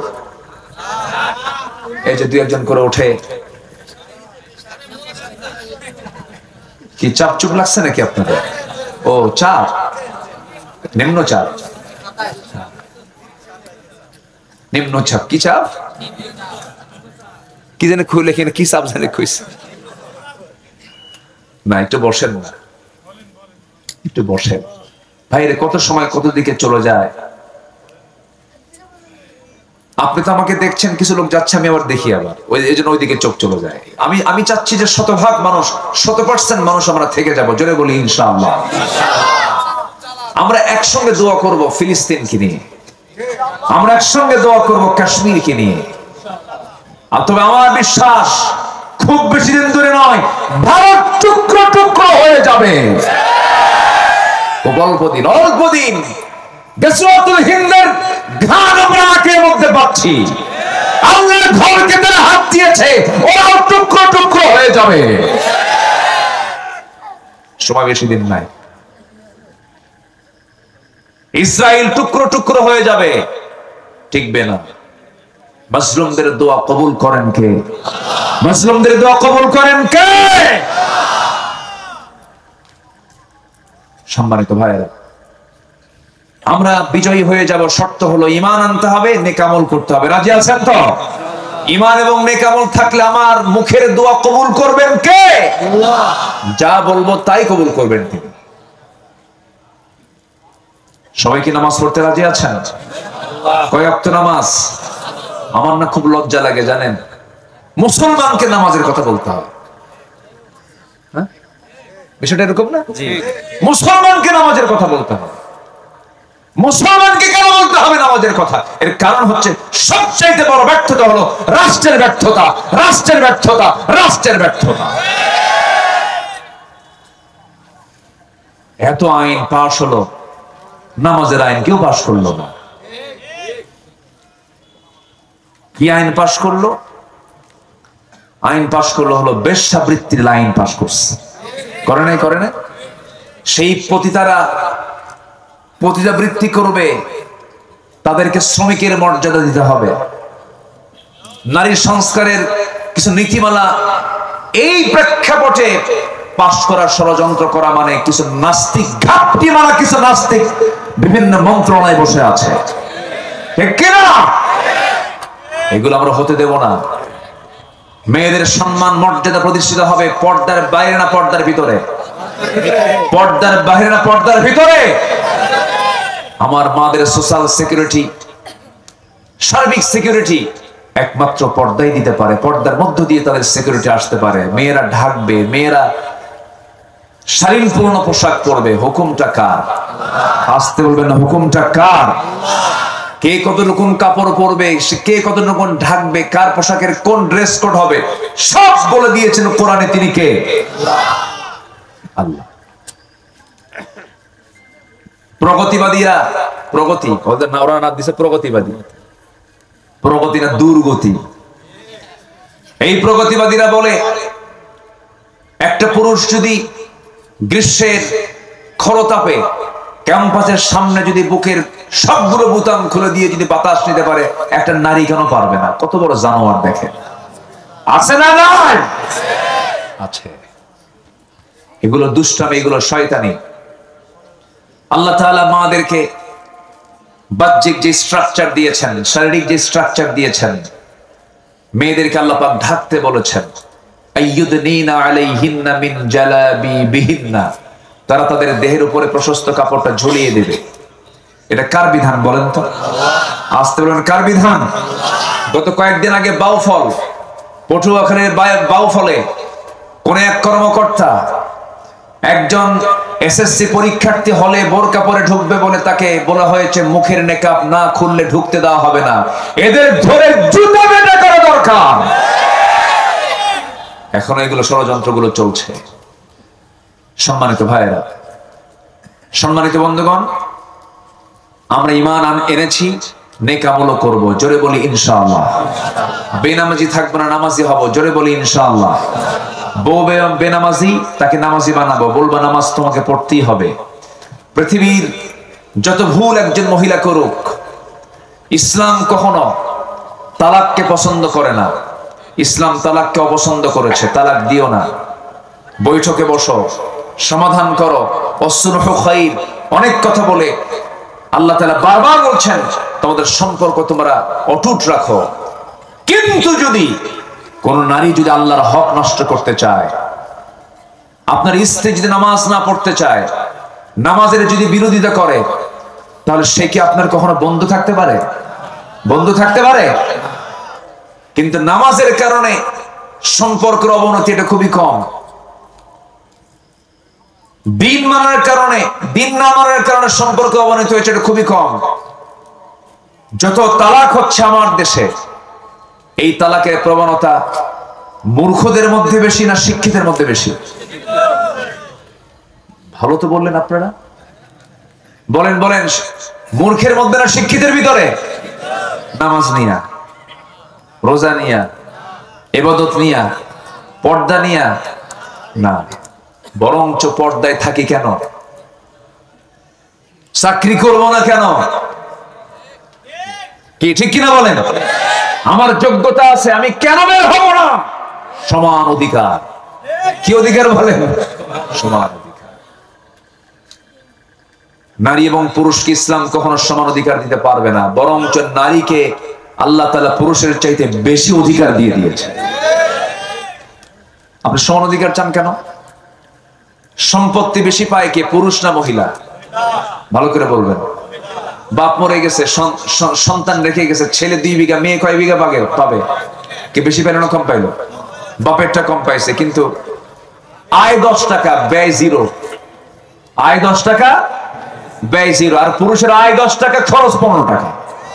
খরচ তাহলে সম্পদ বেশি থাকলো কার? বলেন, কার বেশি থাকলো? কার বেশি থাকলো? যার সম্পদের কোনো ক্ষয় নাই তার নাম হলো নারী।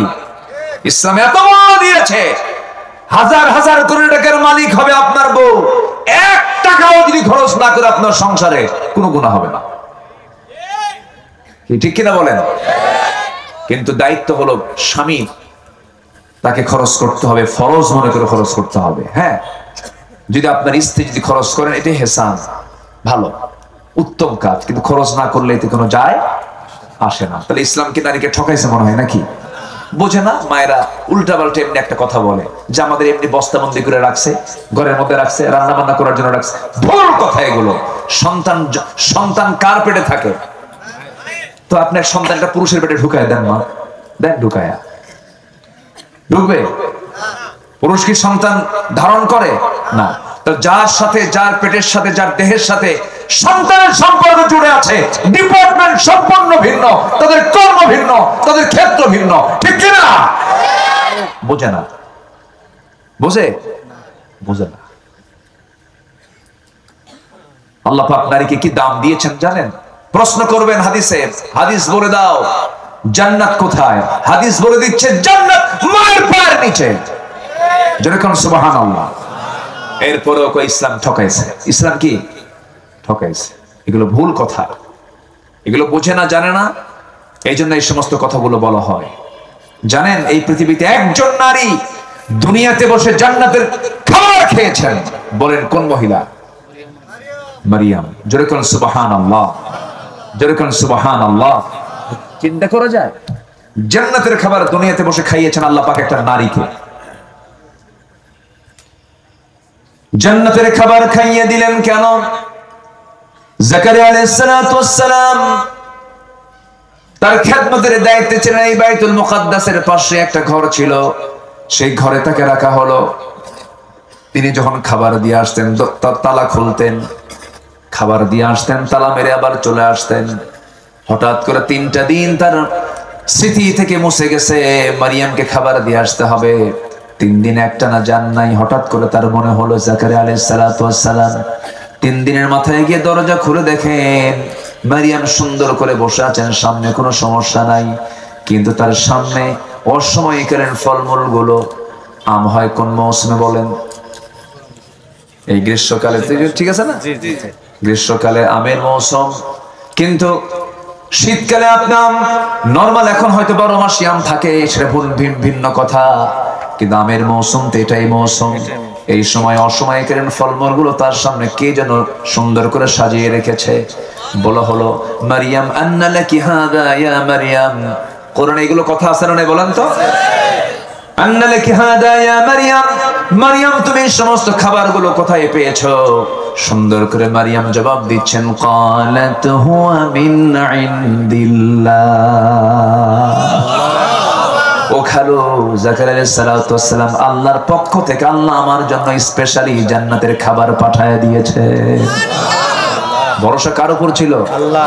আপনিও ভরসা করেন মা, আল্লাহ আপনার রিজিক দিয়ে দিবেন ইনশাআল্লাহ। বলে যে পুরুষ চাকরি করবে, আমিও চাকরি করব। হ্যাঁ, চাকরি করেন, পুরুষের সাথে না, মেয়েদের মহলে চাকরি করেন। কি ঠিক কিনা বলেন? চাকরি করেন, পর্দা ছাড়া না, পর্দা সহ, পর্দা সহ চাকরি করেন, পর্দায় থেকে চাকরি করেন, কোনো সমস্যা নাই, কোনো প্রবলেম নেই।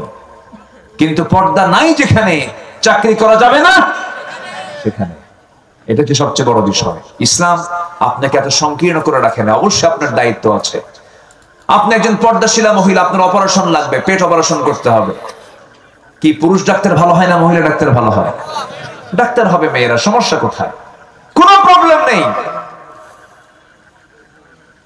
ইঞ্জিনিয়ারিং ফার্ম তৈরি হবে, সেখানে শুধু মহিলারা থাকবে, সেখানে সমস্যা নেই। প্রাইমারি স্কুল টোটাল মেয়েদের হাতে তুলে দেওয়া উচিত। প্রাইমারি স্কুল মেয়েরা দেখবে, কোনো সমস্যা নাই। সব পরিচালনা মেয়েরা করবে, কোনো ডিপার্টমেন্ট, কোনো সমস্যা নাই। কিন্তু চাকরি আগে না পর্দা আগে? আমার দেশে কোনটা আগে বলেন? আমার দেশে কোনটা আগে? চাকরি আগে, পর্দা দরকার নাই। আরো খোলো, আরো খোলো, যত খোলে তত সাহসী, তত কি সাহসী। কম কথা, সাহসী মহিলা, সাহসী নারী, সাহস অভিনেত্রী সব খুলে ফেলে। যেরকম নাউজুবিল্লাহ। মেয়েরা খুললে মর্যাদা পাবে না ঢাকলে মর্যাদা পাবে? ঢাকলে মর্যাদা পাবে। যত দামি দামি সম্পদ গুলো সব আল্লাহ পাক, যত দামি দামি জিনিস, মুক্তা কার পেটে থাকে? বলেন বলেন বলেন বলেন। ঝিনুকের পেটে। ঝিনুক থাকে কোথায়?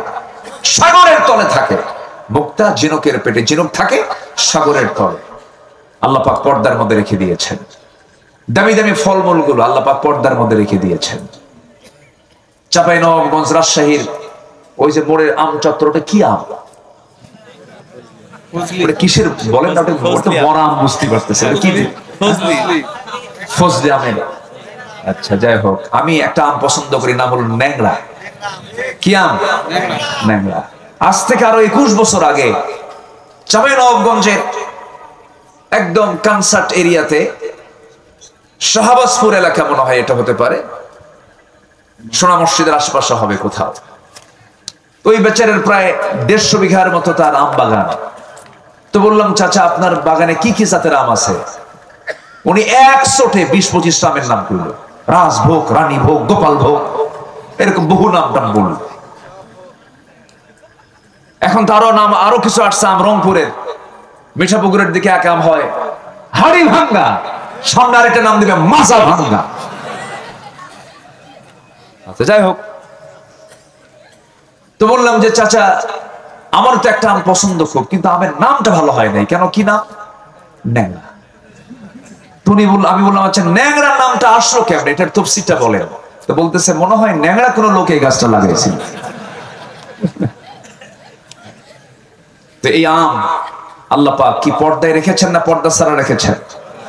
যদি কোনো আম বিক্রেতা, রাজশাহীর কোন আম বিক্রেতা সাহেব বাজার সেই মার্কেটের সামনে, নিউ মার্কেটের সামনে যদি আম বিক্রি করতে নিয়ে বসে, ভাবে যে আম যখন বেচতেই বসেছি জনগণ কষ্ট না পাক, একটা কাজ আগায় দেই, আম সিলে বিক্রি করব। পাবলিক আসবে না মাসি আসবে? সেটা কোন মাসি? দেখছেন কি করে, যে মাসি জায়গায় অজায়গায় পড়ে ওই মাসি আসবে, মৌমাছি আসবে না। মৌমাছি বসে এটা ঠিক না, এটা পর্দা নাই। আল্লাহু আকবার বলেন। মৌমাছি কি অজায়গায় বসে না জায়গায় বসে? বলেন বলেন বলেন। কারণ মৌমাছি সংগ্রহ করে আমার আপনার ঔষধ। আল্লাহু আকবার বলেন। অ্যান্টিবায়োটিক ঔষধ। কি ঔষধ? অ্যান্টিবায়োটিক। আপনার ঘা হয়েছে, কেটে গেছে, ফেটে গেছে, মধু লাগায় দেন, ঠিক হয়ে যাবে। মধু, এই মধুর ডিপার্টমেন্ট আল্লাহ পাক ছেড়ে দিয়েছেন মানুষের হাতে না মৌমাছির হাতে? মানুষের হাতে কেন দেন নাই বলেন? মৌমাছি মধু বানায়, 450 মৌমাছি 20 লক্ষ ফুলে যাতায়াত করে, 13 লক্ষ মাইল পরিভ্রমণ করে 1 পাউন্ড মধু সে তৈরি করে, তার পেটের মধ্যে নিয়ে সুন্দর করে মৌচাকে রেডি করে। আর সেই মধুর ভিতরে মানুষ মিষ্টির শিরা ঢুকায় কয় আরো মিষ্টি বানায়া দিলাম, খা। কত বড় হারামি মানুষ! কি কথা কি বুঝতেছেন? এই জন্য আল্লাহ বলতেছে যে মধু আমি তোদের দিলাম না, যা মৌমাছিকে দিলাম, ওর ডিপার্টমেন্ট। আনিত্তাখিদি মিনাল জিবালি বুয়ুতা ওয়া আওহা রাব্বুকা ইলান নাহলি আনিত্তাখিদি মিনাল জিবালি বুয়ুতা। কি বলে, গাছের ডালে বাসা বাঁধো, তারপরে বাসার প্রাসাদের নিচ দিয়ে বাসা বাঁধো। মৌচাকের মৌমাছির যে মৌচাক, কিয়ামত পর্যন্ত কোন আর্কিটেক্ট ইঞ্জিনিয়ার একটা মৌচাক বানাতে পারবেন। আল্লাহু আকবার বলেন।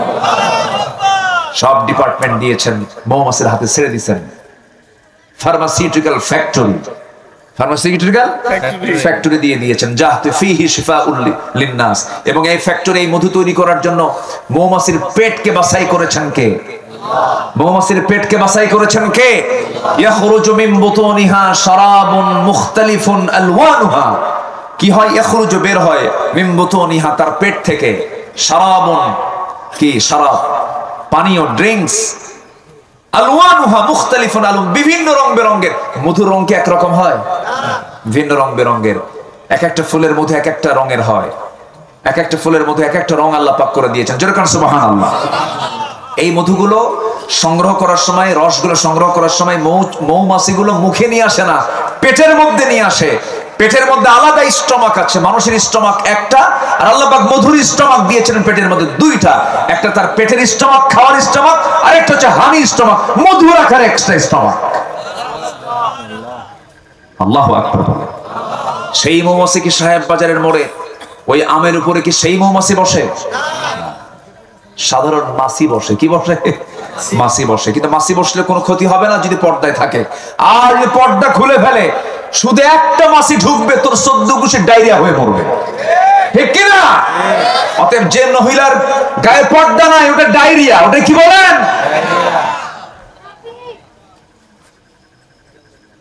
রোগী বাঁচা অসম্ভব, শেষ হয়ে যাবে, অসুখ বিসুখ সৃষ্টি হবে। জেনা আছে যেখানে, নতুন নতুন রোগ আছে সেখানে। এই যে করোনা আসছিল, এগুলো সব জেনার ফসল। কিসের ফসল বলেন? গনোরিয়া, সিফিলিস, এইচআইভি, এরপরে যত বড় বড় জটিল রোগগুলো আছে, সমস্ত রোগের মূল কারণ হলো অবাধ যৌনাচার, অবাধ যৌনাচার, পর্দাহীনতা, পর্দাহীনতা। এই জন্য মা বোনদের পর্দায় থাকার দরকার আছে না নাই? আসতে বলবেন না, আছে না নাই? পর্দা আগে পুরুষের দরকার না মহিলার দরকার? ও আপনার দরকার নয়। কত সস্তা আমল করতে চাই দেখেন। আল্লাহ পাক পর্দার হুকুম দিয়েছেন আগে নারীকে না পুরুষকে? এইটা এখন লাইনে আসছে, পুরুষকে পর্দা করতে হবে। এখনকার সমাজের সবচেয়ে বড় পর্দা হলো আর নারী দেখার জন্য বাইরে যাওয়া লাগে না। দেখবেন বিভিন্ন জায়গায় 4-5টা ছেলে এক জায়গায় গ্রুপিং করে বসে, ওই যে মোরাকাবা মুশাহাদায় মোবাইল নিয়ে বসে, মোরাকাবা মুশাহাদা কি কথা কি বুঝতেছেন? ওই যে বসে আছে, ঘন্টার পর ঘন্টা পার করতেছে, 1 ঘন্টা 2 ঘন্টা 3 ঘন্টা চলে যায়, কুটকুট করে হাসে, আবার স্ক্রিনের দিকে তাকায়, শুধু নখ দিয়ে টানে, নখ দিয়ে টানে, দেখার পরে দেখতে থাকে, সময় চলে গেল, আধা ঘন্টা গেল, 1 ঘন্টা গেল, 2 ঘন্টা চলে গেল। এই যে আজকে ডিভাইসটা বের করে দিয়েছে ফেসবুক, কি মুসলমানদের না ইহুদির? বলেন কার কার কার কার কার কার? ইহুদির। আপনি এটাকে নিয়ন্ত্রণ করতে না পারলে আপনার ইমানটাও হেরে যাবে। ইমান নষ্ট করার জন্য তো এগুলো নিয়ে আসা হয়েছে। এর যতটুকু উপকার আছে তার চেয়ে ক্ষতির পরিমাণ কম না বেশি? এর থেকে যেটা কল্যাণ সেটা আপনি গ্রহণ করবেন। অতিরঞ্জিত পর্দার খেলাফ হয়ে যায় এমন কিছু আপনার জন্য করা যাবে না। ইমানকে যদি মজবুত রাখতে চান, নেক আমল করতে হবে। পর্দা হচ্ছে শ্রেষ্ঠ নেক আমল, সেই নেক আমলটা করবো আমরা, জোরে বলি ইনশাআল্লাহ। আল্লাহ রাব্বুল আলামিন সুন্দর করে বলছেন সূরা বুরুজের, আমি 11 নম্বর আয়াতের তেলাওয়াত দিয়ে শুরু করেছিলাম। 9টা কাজ করলে পরে আমরা সফল হব। 1 নম্বর কাজ চলতেছিল, নাম্বার 1 হলো ঈমান যারা আনবে, নেক আমল যারা করবে, তারা ফাউজুন কাবীর, তারা মহাসফল হয়ে যাবে। আমরা ঈমান আনবো, নেক আমল করব, 5 ওয়াক্ত নামাজ পড়ব। কারা কারা একটু হাত তুলে দেখান তো দেখি। জোরে বলি ইয়া আল্লাহ, আর জোরে বলি ইয়া আল্লাহ। আমাদেরকে 5 ওয়াক্ত সালাত আদায় করার তৌফিক তুমি আল্লাহ দিয়া দাও। জোরে বলি আমিন, আরো জোরে আমিন। হাত নামান। নাম্বার 2 হলো নফসের শুদ্ধতা লাগবে। কিসের বলেন তো? নফসটা কোথায়? নফস কোথায়? অনেকে কয় মাথায়, 60 সেকেন্ড। এখন এই তো আবার প্যাঁচ লেগে যাচ্ছে না? মানে উনি এখন কোন নিয়মে যে বললেন জানি না, আমি একটু বলে দিচ্ছি। কিছু মানে আলোচকদের মধ্যে কিছু বিভ্রান্তি। এটা আত্তাকওয়া হা হুনা, আত্তাকওয়া হা হুনা আল্লাযী ইউওয়াসওয়িসু ফি, বলেন বলেন বলেন বলেন, সুদুরিন নাস, আল্লাযী ইউওয়াসওয়িসু ফি সুদুরিন নাস। ওয়াসওয়াসা দেয় শয়তান হলো কোথায়? ফি সুদুরিন নাস, মানুষের বক্ষে। কুলুবিন নাস বলেননি, কলবের দরজা হলো সদর। কলবের দরজা কি? সদর। এই সদরে এসে ধাক্কা দেয়, কলবের ভিতরে শয়তান কখনো ঢুকতে পারে না। আল্লাহু আকবার বলেন। ইয়াসআলুনাকা আনির রূহ কুলির রূহু মিন আমরি রাব্বি। অতএব নফস এই জায়গায়, আত্তাকওয়া হা হুনা, তাকওয়াটা এই জায়গা থেকে আমার সৃষ্টি করতে হবে। এটা যার ঠিক থাকবে তার সব ঠিক থাকবে। যেরকম সুবহানাল্লাহ।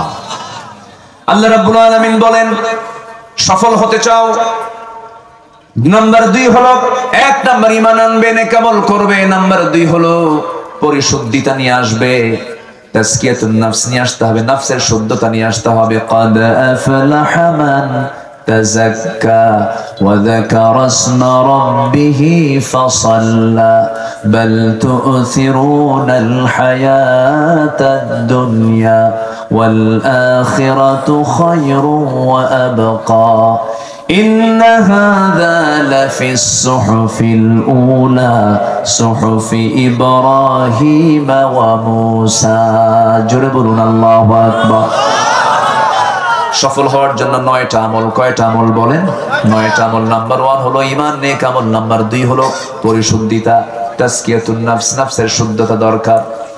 নামাজ আছে, রোজা আছে, হজ আছে, যাকাত আছে, দান সদকা আছে কিন্তু নাফস ঠিক নাই। দান সদকা দিলে পরে হুজুরকে বলে দে, হুজুর এত টাকা দান করলাম, জোরে একটা স্লোগান মারেন, তাছাড়া দিব না। এই আছে না ভাই, বলেন তো, এটা আমার নামটা বড় করে বলেন। কি ওর কি দান হয়েছে? আজ থেকে দান হয়েছে কি ওর দান? না। এই জন্য নাফসের শুদ্ধতা দরকার। নামাজে আসি 5 ওয়াক্ত, আমারে কমিটির মধ্যে রাখে না, ও নামাজই পড়ে না, ও কমিটির মধ্যে আছে। এ কি আছে না নাই বলেন? তাহলে ও নামাজ পড়তেছে কি হওয়ার জন্য?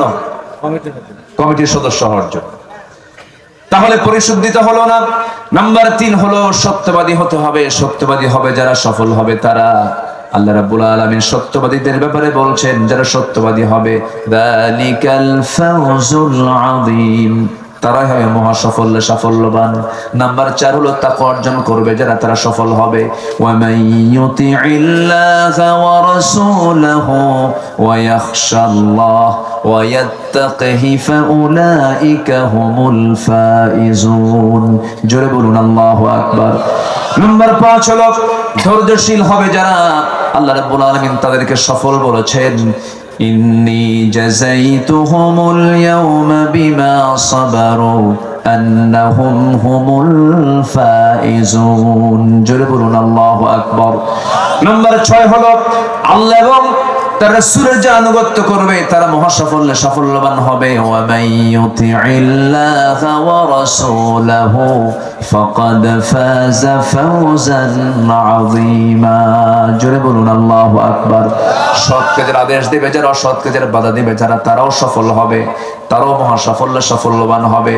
আল্লাহ রাব্বুল আলামিন সূরা ইমরান 104 নম্বর আয়াতে বলছেন, ওয়াল তাকুম মিনকুম উম্মাতুন ইয়াদউনা ইলাল খায়রি ওয়া ইয়া'মুরুনা বিল মা'রুফি ওয়া ইয়ানহাউনা আনিল মুনকার ওয়া উলাইকা হুমুল মুফলিহুন। জোরে বলুন আল্লাহু আকবার।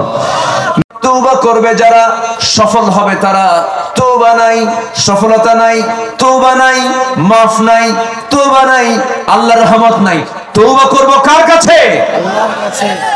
সব সময় না এক সময়? বলেন, এক সময় না সব সময়। গুনাহ আছে যার, তওবা করতে হবে তার। আমাদের জীবনে কারো গুনাহ নাই? গুনাহ আছে। গীবত হয়, গীবত হয়। গীবত কাকে বলে? আমি খুব প্রচন্ড ভয় পাই। ওই তাফসীর যেদিন পড়েছে সেদিন থেকে প্রচন্ড ভয় পাই। বলি নাই কেমন করে গীবত গুলো করা হয়। যদি কেউ কারো গীবত করে, গীবত হলো ওই পরচর্চা, ওই গুনার কাজ। ধরুন ভাইটা একটা ভুল কাজ করে ফেলেছে, সেই ভাইয়ের কথাটা আমি ভাইকে না বলে আমি অন্য কাউকে বলে বেড়ালাম, সত্য ঘটনাই, কিন্তু এটা তার বলে বেড়ানোর একটা অপছন্দের কাজ। এটা হলো গীবত। এটা কি বলেন? গীবতের কাজ। এই গীবত করে যারা মরে যাবে, যার নামে গীবত করা হয়েছে, সেই দিন কিয়ামতের দিন যে গীবতকারী, যে গীবত করেছে, যার গীবত করেছে, যে গীবত করেছে তার সমস্ত আমলনামাগুলো বিকাশ হবে। যার গীবত করা হয়েছে তার আমলনামায় কি হবে? বিকাশ। বুঝলেন তো? আমলগুলো ট্রান্সফার হয়ে যাবে। আমল ট্রান্সফার যখন হয়ে যাবে, ওই বান্দা বলবে, আল্লাহ এত রাতের তাহাজ্জুদ গেল কই? এত জিকির আজকার গুলো গেল কই? এত আমলগুলো, কোন আমলগুলো গেল কোথায়? শুনে আল্লাহ বলবেন, বান্দারে সব আমল তো তোর ছিল, কিন্তু যার গীবত করেছিলাম আমি আল্লাহ, তার আমলনামায় তোর সমস্ত আমলগুলো ট্রান্সফার করে আমি তাকে মাফ করে দিয়েছি। জোরে কোন আল্লাহু আকবার। আরো জোরে কোন আল্লাহু আকবার। তাহলে গীবত যদি করা হয়, এখানে ক্ষতি হয় কার বেশি বলেন? যে গীবত করলো না, যার গীবত করা হলো? যে গীবত করলো। আর যার গীবত করা হলো তার লাভ না লস? তার লাভ না লস? অতএব যার গীবত করা হচ্ছে, যখন শুনবে আমার নামে গীবত হয়, সেই সময় সেই ব্যক্তির উচিত মিষ্টি হাতে নিয়ে ওই বাড়িতে যাও, ভাই ভালো করে গীবত কর। ঠিক আছে না? ভালো করে গীবত কর। তুই আমার আমল, তোর আমলনামা আমার আমলনামা দিয়ে দিচ্ছিস, ভালো করে গীবত কর। গীবতের ধারে পাশে যাব না। গীবত মানে হলো যার গীবত করছেন তার উপকার করা। তার কি করা? উপকার করা, আপনার ক্ষতি বয়ে আনা।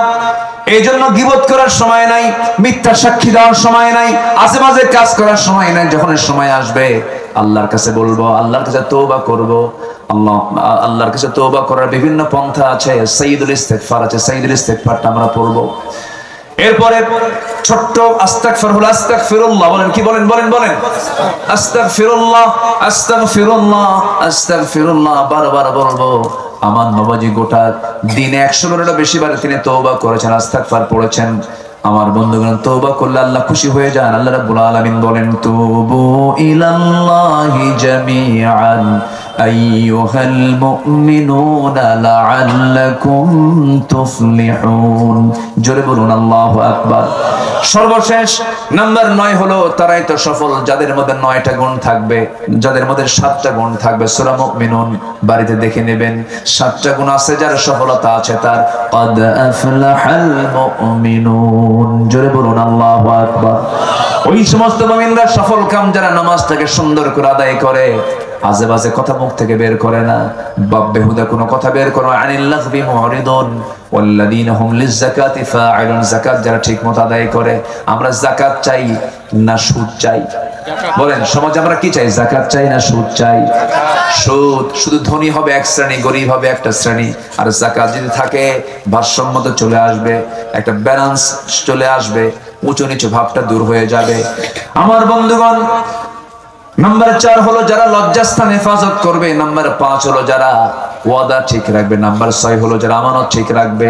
নাম্বার 7 হলো নামাজ দিয়ে শুরু, নামাজ দিয়ে শেষ। ওয়াল্লাযীনা হুম আলা সালাওয়াতিহিম ইউহাফিযুন উলাইকা হুমুল ওয়ারিসুন الذين يرثون الفردوس هم فيها خالدون। এই 7টা কাজ হবে যার, সফলতা আসবে তার, সে হবে জান্নাতের বাসিন্দা। জোরে কোন সুবহানাল্লাহ। আল্লাহ কবুল করুন, আল্লাহ কবুল করুন। জোরে বলি আমিন। রাত হয়েছে অনেক বেশি, আমি বুঝি যে রাত হয়েছে, যতটুকু হয়েছে আমরা বলে ফেলি আলহামদুলিল্লাহ। আমরা নামাজের মতো করে বসি, নামাজের মতো করে বসি। এটা কি চাতাল নাকি? ধানের? আমরা কেবলা হয়ে আছি। খুব ভালো তো, মানে আপনারা প্রিপারেশন নিয়েছিলেন যদি ঝড় বৃষ্টি যা আসে আসুক না, এরকম আপনারা প্রিপারেশন নিয়েছিলেন আল্লাহ তুমি বৃষ্টিও দাও, মাহফিল হবে। এমন জায়গা চয়েস করছে মহাবৃষ্টি হলেও আলহামদুলিল্লাহ জায়গা ঠিক আছে, ঠিক আছে। খুব ভালো, আগের জায়গা থেকে এটা ভালো আছে। জি অনেক সুন্দর হয়েছে, বলি আলহামদুলিল্লাহ। যিনি এই জায়গার মালিক আল্লাহ তুমি তাকেও পুরস্কার দিয়ে দাও। জোরে বলি আমিন। উনি কোথায়? ব্যক্তি মৃত, ব্যক্তি মৃত, জি তার সন্তানরা তো আছে, আওলাদরা আছে। জি আসুন আমরা আল্লাহর কাছে চাবো, যে যেখানে বসে আছে আমরা চাইবো কার কাছে? আল্লাহর কাছে। সবাই বলে সুবহানাকা আল্লাহুম্মা ওয়া বিহামদিকা আশহাদু আল্লা ইলাহা ইল্লা আনতা আস্তাগফিরুকা ওয়া আতুবু ইলাইকা। চিৎকার মেরে বলি ইয়া আল্লাহ, আমার জীবনে সাগীরা কবীরা, ছোট বড় সব গুনাহ তুমি আল্লাহ মাফ করে দাও। জোরে বলুন ইয়া রাব্বাল আলামিন, ইয়া রাব্বাল আলামিন। যে আমরা চাইবো কার কাছে? আল্লাহর কাছে। আমরা বিশেষ করে মাজলুম জনপদ, অত্যন্ত মানে হৃদয় বিদারক সেই দৃশ্যগুলো। ফিলিস্তিন একটা জ্বলন্ত আগুন হয়ে আছে, জ্বলন্ত অগ্নিকুণ্ড হয়ে আছে, শুধু আগুন আর আগুন। তার মধ্যে মানুষ হয়ে গেছে তার সরাই, কড়াইয়ের মধ্যে মানুষ হয়ে গেছে কি সরাই হয়ে গেছে। আল্লাহ তুমি মুসলমানদের মানবতার, শুধু মুসলমানদের না মানবতার দুশ্মন ইসরায়েলের এই দানবতা থেকে, ওদের নির্মম পাশবিক আচরণ থেকে, মানবতাকে তুমি হেফাজত করো। জোরে বলি আল্লাহুম্মা আমিন। কাশ্মীরকে বাঁচাও, ফিলিস্তিনকে বাঁচাও। আমরা এই মাজলুম ভাইদের জন্য আমরা দোয়া করব। আমরা চাইবো এখন কার কাছে? বলেন আল্লাহর কাছে। সবাই বলে সুবহানাকা আল্লাহুম্মা ওয়া বিহামদিকা আশহাদু আল্লা ইলাহা ইল্লা আনতা আস্তাগফিরুকা ওয়া আতুবু ইলাইকা। হুজুর আপনি দোয়া করে দেন। হ্যালো, আপনি দোয়া করেন। আমি দোয়া করব। আচ্ছা, যে আমরা এখন দোয়া করি, আমরা আল্লাহর কাছে চাবো আল্লাহ যেন আমাদের জিন্দেগির গুনাহগুলোকে মাফ করে দেন। আল্লাহুম্মা আমিন। রব্বানা যালামনা আনফুসানা ওয়া ইল্লাম তাগফির লানা ওয়া তারহামনা লানাকুনান্না মিনাল খাসিরিন। لا تزغ قلوبنا بعد إذ هديتنا وهب لنا من لدنك رحمة إنك أنت الوهاب গভীর রাত নিঝুম রাত জীবানো রাত্রিতে চাঁদের মতো হাজারো মুসলমান নরনারী নিয়ে তোমার কালামের দুটি আয়াতকে সামনে রেখে সফলতার দিকগুলো কি কি সেই বিষয়ে কিছু আলোকপাত করার চেষ্টা করেছি। আল্লাহ তাআলা পর্দা বিষয়ে কিছু আলোচনা করেছে। তোমার জান্নাতি বান্দা খোলাফা রাশিদিনের খেলাফত নিয়ে তাদের রাষ্ট্র পরিচালনায় কিছু কথা বলেছি। আল্লাহ সে শান্তে সে কাঙ্গাল ফিকিরের মতো দুটি হাত পেতেছে, গুনার দিকে নজর দিও না বান্দা মনে করে। তামাম জিন্দেগীর সমস্ত গুনাহগুলোকে তুমি আল্লাহ দয়া করে মাফ করে দাও। জনম দুঃখিনী মা, জনম দুঃখী বাপ জান যারা দুনিয়া থেকে বিদায় নিয়েছেন, জিন্দেগীর গুনাহগুলো মাফ করে দাও, কবরগুলোকে জান্নাতের টুকরা বানায়া দাও।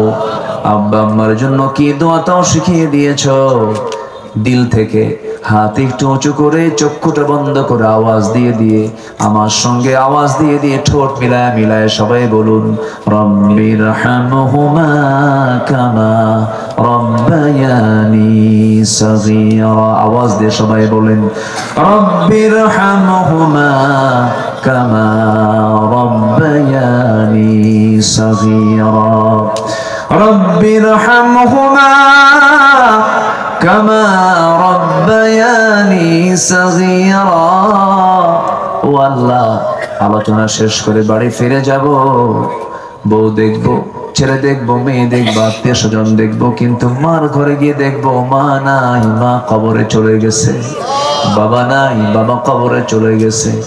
সে আব্বা আম্মা যারা চলে গেল, জিন্দেগীর গুনাহগুলো মাফ করে দাও, কবরগুলোকে জান্নাতের বাগিচা বানায়া দাও। আল্লাহ গো, যাদের আব্বা আম্মা বেঁচে আছেন তাদের সর্বাত্মক খেদমত করার তৌফিক তুমি আল্লাহ দিয়ে দাও। আয় আল্লাহ তাআলা, বিশেষ করে মাহফিলের আয়োজন যারা করলেন, শোনার জন্য দূর দূরান্ত থেকে যারা আসলেন, বিনিময়ে কিয়ামতের কঠিন ময়দান যেদিন কেউ কাউকে চিনবে না, এমনকি মা সন্তানকে পর্যন্ত স্বীকার করে বসবে, যেদিন মানুষ কাঁদতে কাঁদতে চোখের পানিগুলো ফুরে যাবে, চোখ থেকে রক্ত বের হওয়া শুরু হয়ে যাবে, সেই কঠিন মুসিবতের দিন এই মাহফিল সবার জন্য নাজাতের মাধ্যম তুমি আল্লাহ বানায়া দিও। আল্লাহ, নগণ্য গোলাম তোমার, এই মাহফিলে দুইবার আসা হলো, এর আগে একবার এসেছিলাম, আবার বেঁচে থাকলে পরে দেখা হয়ে যায়, তোমার চাঁদখানা মুখগুলো আবার নিয়ে হাত তুলেছি। আল্লাহ, তোমার পছন্দের বান্দাগুলো কিনে হাত তুলেছি। আমি জানি আমার চাইতে এখানে নগণ্য গোলাম আর কেউ নাই। তোমার পছন্দের বান্দারা আমার সঙ্গে হাত তুলেছেন, যার যা চাওয়া তুমি আল্লাহ সেই চাওয়াগুলোকে পাওয়া করে দিও। একটা হাত কবল হলে পরে সেই হাতের সঙ্গে সবার হাতগুলোকে তুমি আল্লাহ চালাইয়া নিও।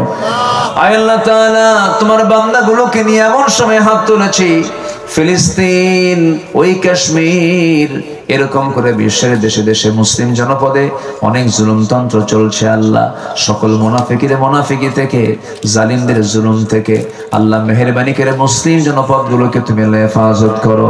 বাইতুল আকসা তুমি আল্লাহ মুসলমানদের হাতে তুলে দাও। আয় আল্লাহ তাআলা, মুসলমানদের ভারত মুসলমানদের হাতে তুলে দাও। আয় আল্লাহ তাআলা, দুনিয়া থেকে কোন দিন বিদায় নেব জানি না, ডান হাতে আমলনামা না আসা পর্যন্ত মরণ দিও না। মরতে যখন হবে তুমি আল্লাহ শহীদি মত কপালে জুটায়া দিও।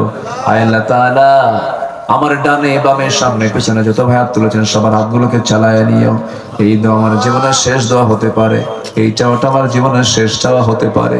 কত লোকের বিদায় দিলাম, আমাকে একদিন মানুষ বিদায় দিয়ে দেবে। কত আত্মীয়ের জানাজায় গেলাম, কত বন্ধুর খবরে নামলাম। আয় আল্লাহ তাআলা, আমার বয়সী কত বন্ধু আজকে দুনিয়াতে নাই, দুনিয়া থেকে বিদায় হয়ে গেছে। বেঁচে আছি কোন দিন মরবো জানি না। আল্লাহ, একটাই দোয়া তোমার কাছে, আল্লাহ তোমার সামনে সম্মান নির্ধারণের তৌফিকটা দিয়ে দিও। আল্লাহ, তোমার সামনে ডান হাতের আমলনামা নিয়ে হাজির হওয়ার তৌফিকটা দিয়ে দিও। আয় আল্লাহ তাআলা, দুনিয়া থেকে কোন দিন বিদায় নেব জানি না, তবে যেদিন মরে যাব রে, কেউ আমাকে আর ঘরে রাখবে না, টেনে হেঁচড়ে ঘর থেকে বের করে দিয়া জীবনের শেষ গোসলটা করায় দিয়া, বাজারের সবচেয়ে কম দামি কাপড় কিনে নিয়ে সেলাইওয়ালা কাপড় চোপড় গুলো কেচে দিয়ে কাটবে, সব খুলে নিয়ে আমাকে সেলাইবিহীন কাপড় পরায় দেবে। জানাজা শেষ হয়ে যাবে রে, আত্মীয় স্বজন দিয়া জানাজার চতুর্পাশে হাজির হবে, বউ বাচ্চা কাঁদবে, সন্তানরা কাঁদবে, চাপা কান্নায় ভেঙে পড়বে। এই সময় কেউ থাকবে না রে আমাকে রক্ষা করার জন্য। আল্লাহ ওই টেনে হেঁচে কবরের দিকে নিয়ে চলে যাবে। মানুষ কয়েকটা দিন ধরে কাঁদবে, এরপর আবার হাসতে থাকবে। আমি নাই, কিন্তু দিন শেষে তুমি আল্লাহ আমার বন্ধু ছাড়া কেউ নাই। 24 ঘন্টা লাগবে না, মাথার চুলগুলো খসে খসে পড়বে। 3 দিন যাবে না, চামড়াগুলো গলে গলে পোকার পেটের খাবার হয়ে যাবে। মাত্র 3টা দিন লাগবে না, পেটের নারী ভরে সব চোখ মুখ কান নাক দিয়ে বের হওয়া শুরু হয়ে যাবে। গলতে থাকবে দেহ, পৌঁছতে থাকবে দেহ। ও আল্লাহ, যে পোকাকে ভয় পেতাম সেই পোকার পেটের মধ্যে আমার দেহটা ঢুকে চলে যাবে রে আল্লাহ। ও আল্লাহ, 3 মাস পরে যদি কবর খনন করে আমাকে দেখার চেষ্টা করা হয়, দেখা যাবে কয়েকটা হাড় ছাড়া কিছু নাই। এই তো দুনিয়ার জীবন। পোশাকের বড়াই, দেহের বড়াই, সম্পদের বড়াই, চেহারের বড়াই, নেতৃত্বের বড়াই, ক্ষমতার লড়াই বড়াই, সব একদিন মাটির সঙ্গে মিশে যাবে। আল্লাহ, বুঝতে পেরেছি তুমি ছাড়া কোনো বন্ধু আমার জীবনে আর নাই রে আল্লাহ।